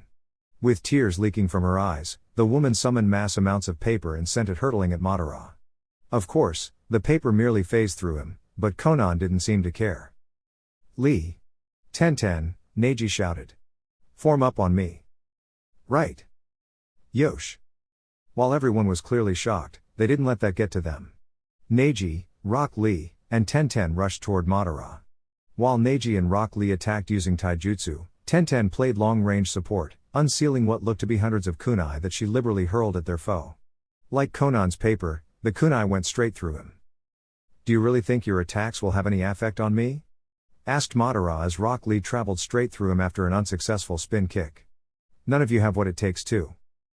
Madara's words were stopped dead in their tracks when Neji struck him with a palm thrust. Unlike Rock Lee's attack, this one actually landed, slamming into Madara's chest and sending him flying backwards. The masked shinobi skidded along the ground after being struck. Then he fell to a knee, one hand raised to massage his chest. How? He asked. Neji's expression could have frozen over hell.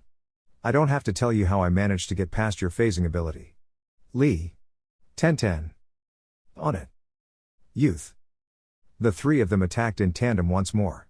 Again, Madara phased through Ten and Rock Lee's attacks, but he couldn't stop Neji's. As she watched from the sidelines, Yugao wondered how he was able to do that. She looked over at Konan, who was no longer fighting Madara with the others, but was kneeling on the ground next to Naruto. Seeing this jolted Yugao into action. She rushed over to the pair and knelt down next to them. Is he okay? She asked. He should be, Konan said, much to Yugao's relief. The wound in his back is already healing, so he's not in any danger.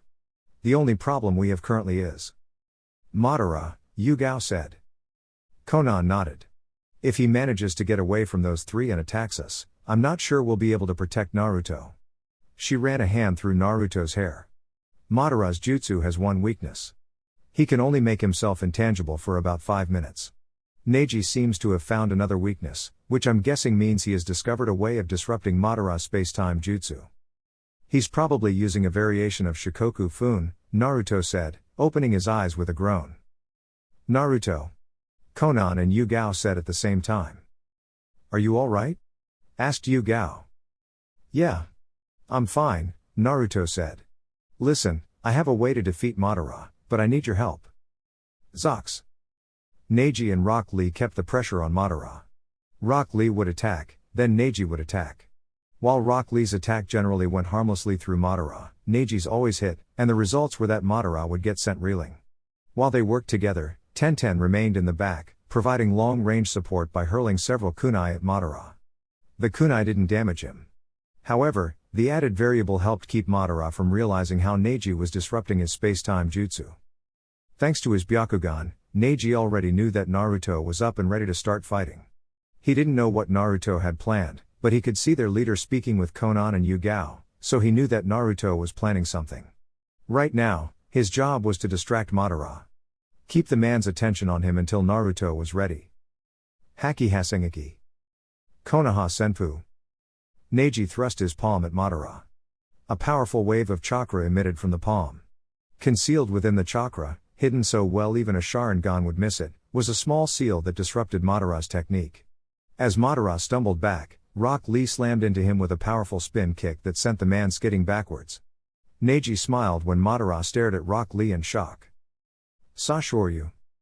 Leaping into the air as she unfurled a pair of scrolls, Ten spun like an acrobat and released both of the scrolls' content, which just happened to be an entire armory. Weapons of every conceivable shape and size flew from the scrolls. A number of them had explosive tags on them. They bombarded Madara like a hailstorm, detonating all around him. Those explosions probably didn't do anything. Even so, the amount of fire and dust they kicked up acted as a suitable smoke screen for Naruto, Konan, and Yugao, who were finally making their move. Now he, Ten, and Rock Lee needed to sit back and let those three deliver what would hopefully be the finishing blow. Zox. Naruto ran alongside Yugao while Konan flew into the air. Yugao had drawn her katana and he a pair of kunai, though they weren't the tri-pronged ones that he'd grown used to using. Since his ability to use Hiraishin in this place was sealed, bringing those out would have been pointless. Madara had already turned toward them, his glowing red Sharingan visible inside of his mask, along with the rings of his, or rather, Nagato's Rinnegan. Yugao reached him first. Naruto had hung back purposefully. As Yugao reached Madara, she swung her blade, which sung as it sliced the air apart. It phased through Madara, who tried to return Yugao's attack with one of his own. Naruto coated a kunai in wind chakra and threw it. Blood splashed against the ground as the kunai went straight through Madara's arm. Madara can't touch anything so long as he's intangible. Naruto narrowed his eyes as he reached Madara. So to attack, he has to become tangible again. This also means that for a short time while he's attacking, he's vulnerable. It's a small window, though. That sort of attack won't defeat Madara. Naruto's fist phased through Madara again, and again, Madara went to attack but was intercepted by Yugao. His right hand flew off as he tried to punch Naruto's face in, only to be on the receiving end of Yugao's blade. Naruto frowned as more blood splattered against the ground. He's not even reacting to having his limbs cut off. It's like he's impervious to pain. He and Yugao continued to fight, with one attacking and the other waiting until Madara became tangible. Unfortunately, Madara was quick to catch on to how they were operating and switched tactics. He no longer tried to attack. He fell almost entirely into defense, relying heavily on his phasing ability to avoid damage. A stalemate. Naruto and Yugao couldn't hurt him thanks to his intangibility, but he couldn't attack them for that same reason.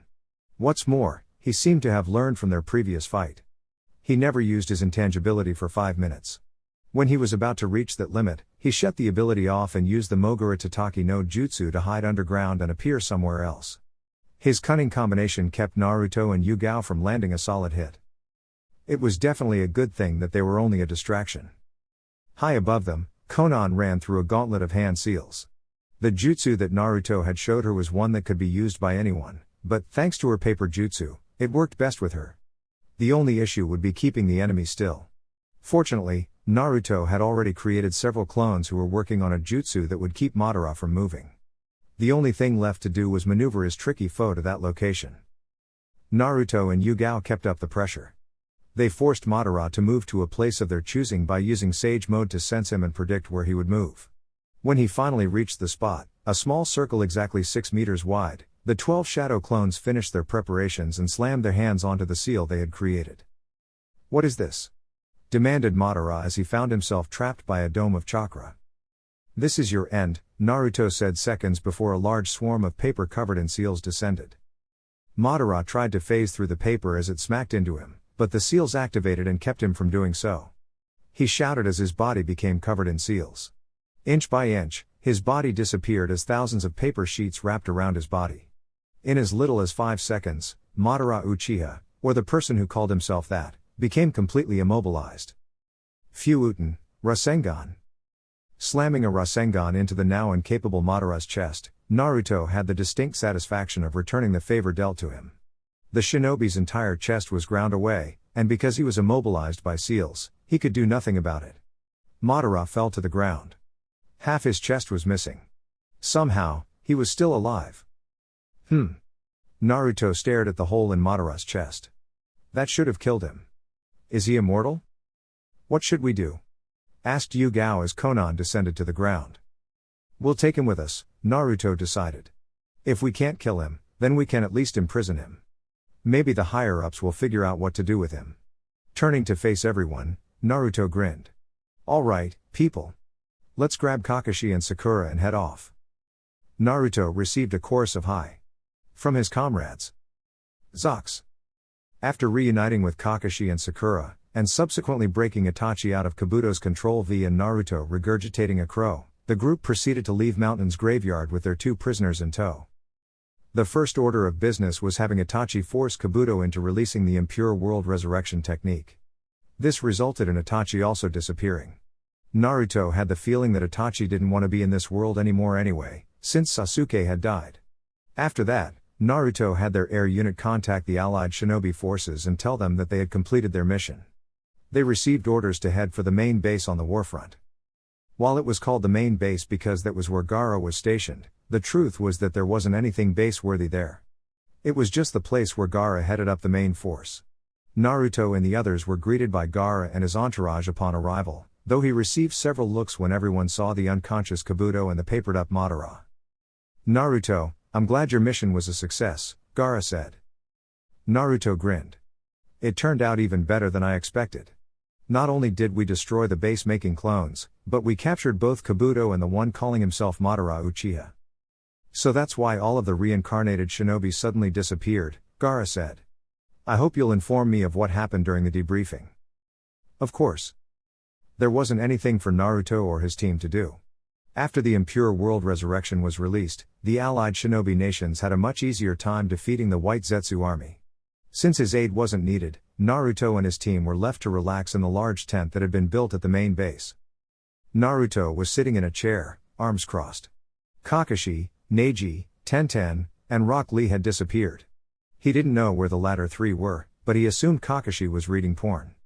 Konan and Yugao were sitting beside him. Do you think the war will end with this? Asked Konan. We took out their leader, so I don't see why it wouldn't, Naruto said. Will this end every war? Naruto hesitated. I don't know. What do you think will happen now that the war is almost over? Asked Yugao. Reconstruction, most likely. Naruto rubbed his jaw. A lot was lost. Entire villages have been destroyed and people were displaced. We'll need to help them. Plus the elemental nations will need to begin discussions to create policies that will stop this from happening again. Do you think anything will come of those talks? Asked Konan. Of course, Naruto replied. I plan on taking part in them. I won't rest until we've come closer to achieving true peace. There was a moment of silence. Then what should we do? Asked Yugao. Do you mean we as in the three of us? Asked Naruto. Yugao nodded. Naruto blinked, then frowned, and then smiled. That's easy. Konan and Yugao stared at Naruto, whose smile widened. Live, he said simply. Epilogue. Naruto sat behind a large desk. Sitting before him was a small computer where all of his paperwork was stored. He was currently typing up several documents detailing new construction plans for Konoha. They were being forced to expand the village due to an influx in trade with a recently discovered nation outside of the elemental nations. The new part of the village was for foreign dignitaries. Knock. Knock. Knock. After looking at the door, which rattled several times as someone knocked on it, Naruto pushed his computer away, rubbed his eyes, yawned, and said, "The door's open, Yugao." There was a moment's pause before the knob turned and the door opened, allowing a purple-haired woman of extraordinary beauty to enter. Yugao hadn't changed much in 15 years. The only difference was that she no longer wore her Anbu gear, which made sense as she was no longer a member of the Anbu. She was carrying a stack of papers. These are the reports from the Shinobi Academy, she said, walking in and setting the pile on his desk. I've already created copies for the filing department. Here. She placed a small USB drive on top of the paper. The documents are also in here as backups. Thank you. Naruto took the USB and inserted it into his computer. As the files began uploading, Naruto asked, "How is the newest batch of ninja?" Yugao paused, her head tilting before answering. They are about the same as usual. There's a 50-50 mix of kids from shinobi and non-shinobi families. It's not unexpected that the kids from shinobi families are better, but, thanks to the new library that allows children from civilian families to study the basics, the kids who don't have any ninja background are keeping up well enough. Yugao paused again. Naruto waited on bated breath, watching as the woman smiled. She was doing this on purpose, telling him everything about what he didn't want to know and keeping him from knowing the one thing he did want to know. He wondered if this mischievousness came from spending so much time with Koyuki and Mei. Our daughter, of course, aced all of her entrance exams. Naruto grinned. Of course she did. She's our daughter, after all.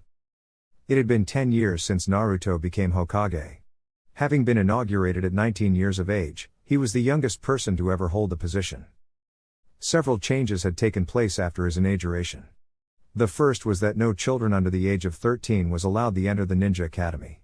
All children who entered spent 1 year mastering the basics and increasing their physical abilities, another year learning their chosen specialization ninjutsu, genjutsu, medical jutsu, fuinjutsu, kenjutsu, etc., and another 2 years learning teamwork by taking D-rank missions and sparring with their Jonin sensei. Since there was no need for children to go out into the field anymore, all children graduated at the age of 16. Even geniuses were not allowed to graduate before that. Naruto didn't think it was appropriate or healthy to have children graduate early and experience what being a true ninja meant. The latest reports from his science department claimed that children who become inured to violence too early often become unstable. Having seen the results of those reports in Sasuke, Naruto was inclined to believe them. Whose class did Kurosaka end up in? Asked Naruto. Yugito's. A soft ping alerted him to the USB finishing its upload. I'm not sure how that's going to turn out. I'm sure Yugito knows better than to show favoritism, Yugao said. She didn't show it when she had Kirai in her class. I guess. Also, I don't think I need to remind you, but the biannual Allied Nations meeting is happening later today, Yugao added. You don't need to remind me. Naruto smiled dryly. Don't worry. I'll be sure to have all the paperwork done before then. After leaning over to give him a kiss, Yu-Gao left the office. She had her own duties to attend to as the head of the Ninja Academy. Naruto was a little disappointed. Had it not been for the biannual meeting later today, he would have probably been able to seduce her into having sex on the Hokage's desk, which happened to be one of his favorite places to have sex. Seriously. Few things were kinkier fucking on the desk where the previous Hokages did their paperwork. After he finished his paperwork, Naruto stood up, put on his haori, and left the Hokage's office. As he walked through the Hokage tower, Naruto was greeted by the ninja and office workers who passed him. He waved and smiled back. It wasn't long before he reached a circular room that was lit up with glowing seals. As he stepped into the center, the seals activated and Naruto disappeared. He reappeared in another room that looked identical.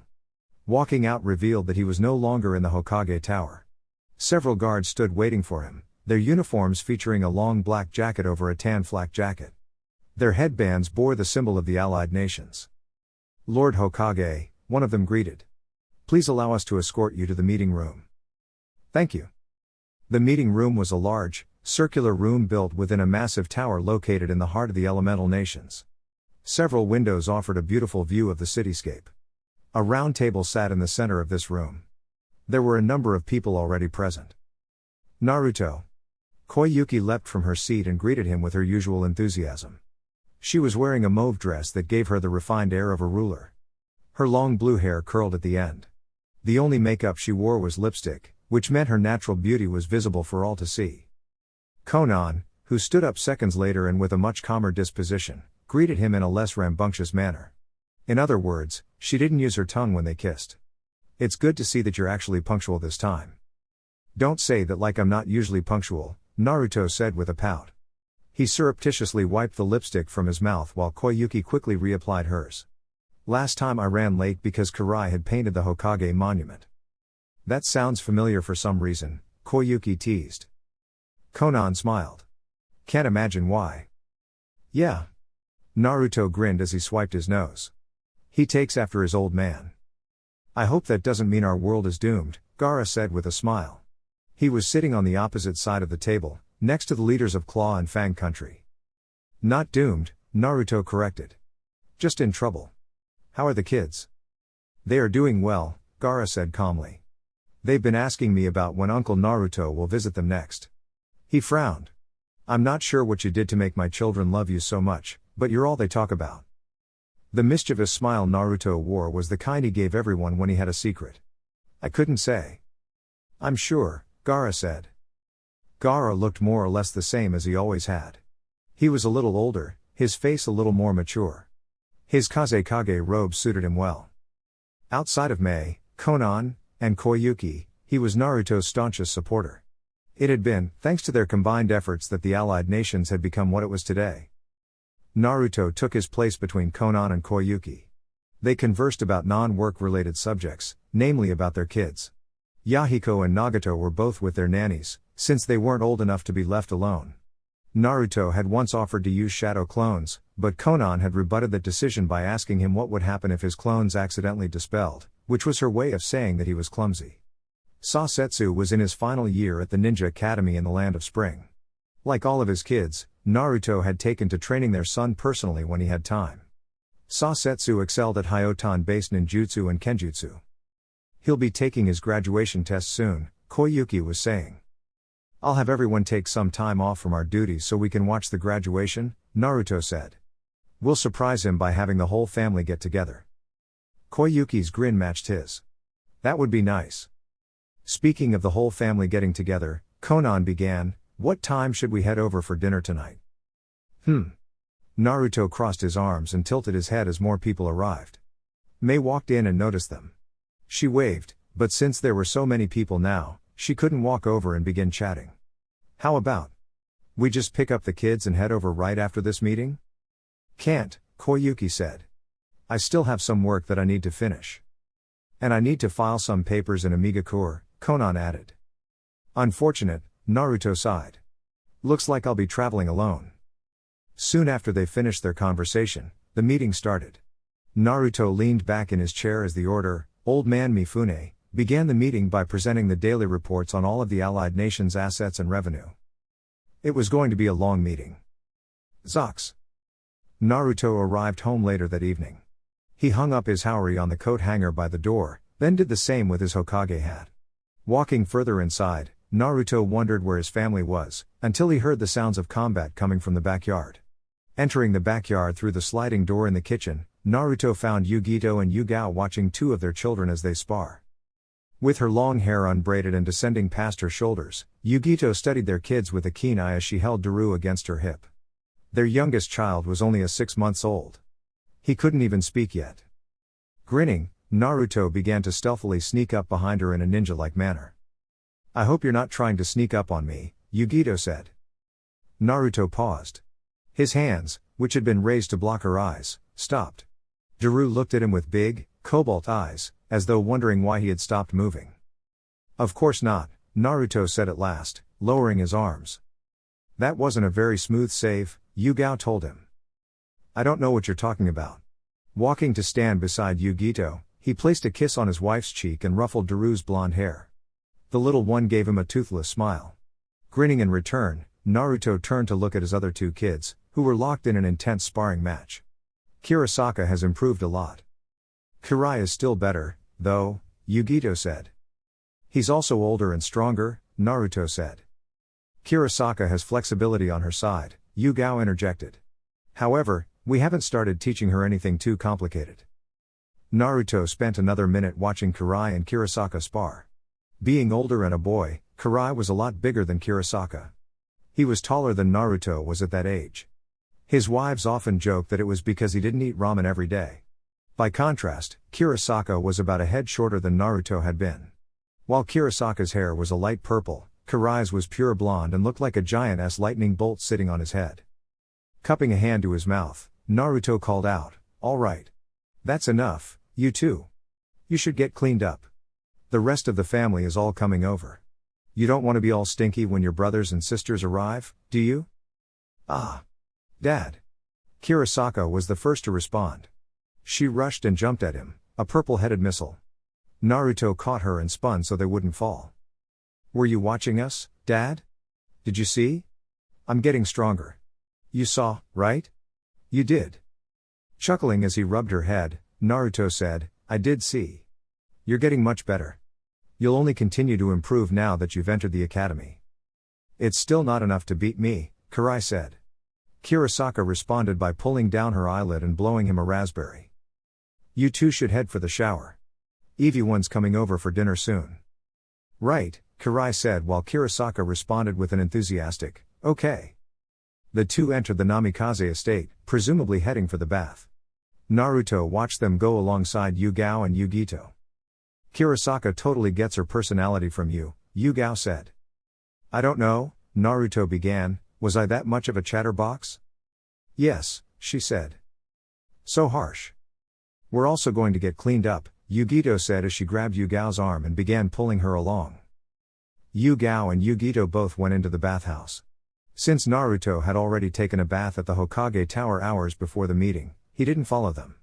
It would have ended with them getting messy again anyway. He went back into the estate and walked down to the Hiraishin room, which was a lot like the ones used by the Allied nations except smaller. His original intention had been to greet Konan, Koyuki, and Mei when they arrived. However, he was too late. Mei had already arrived with their daughter. "Naruto," Mei greeted. Naruto grinned as he leaned down and gave her a kiss.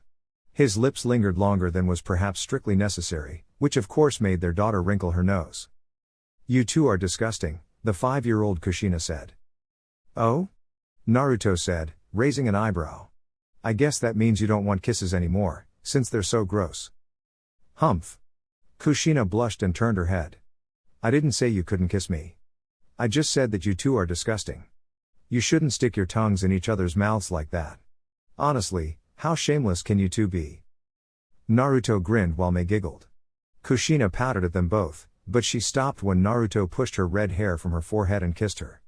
Her face turned a shade darker than her hair when Naruto picked her up. As she buried her face in his neck, he looked at Mei. "Yugito and Yugao are in the bathhouse, if you want to mess with them." The way Mei's eyes lit up was disturbing, but he didn't say anything. "Thank you for letting me know. I think I'm going to go. Say hi. Just don't keep them there for too long," Naruto called after her. Mei didn't say anything. She waved a hand over her head and disappeared around a corner. Naruto sighed and glanced at his daughter's hair. "Wanna go see if Karai and Kurosaka can play with you?" "Okay," Kushina said in a muffled voice. As Naruto wandered up the stairs to find his other two children, he thought about the past few years of his life. Each day had been more fulfilling than the last. He didn't know if it would last forever, didn't know if peace would truly reign for an eternity, but he also knew that, should the time ever come to take up arms and fight, the younger generation would be ready for whatever came their way. Naruto Namikaze was making sure of it.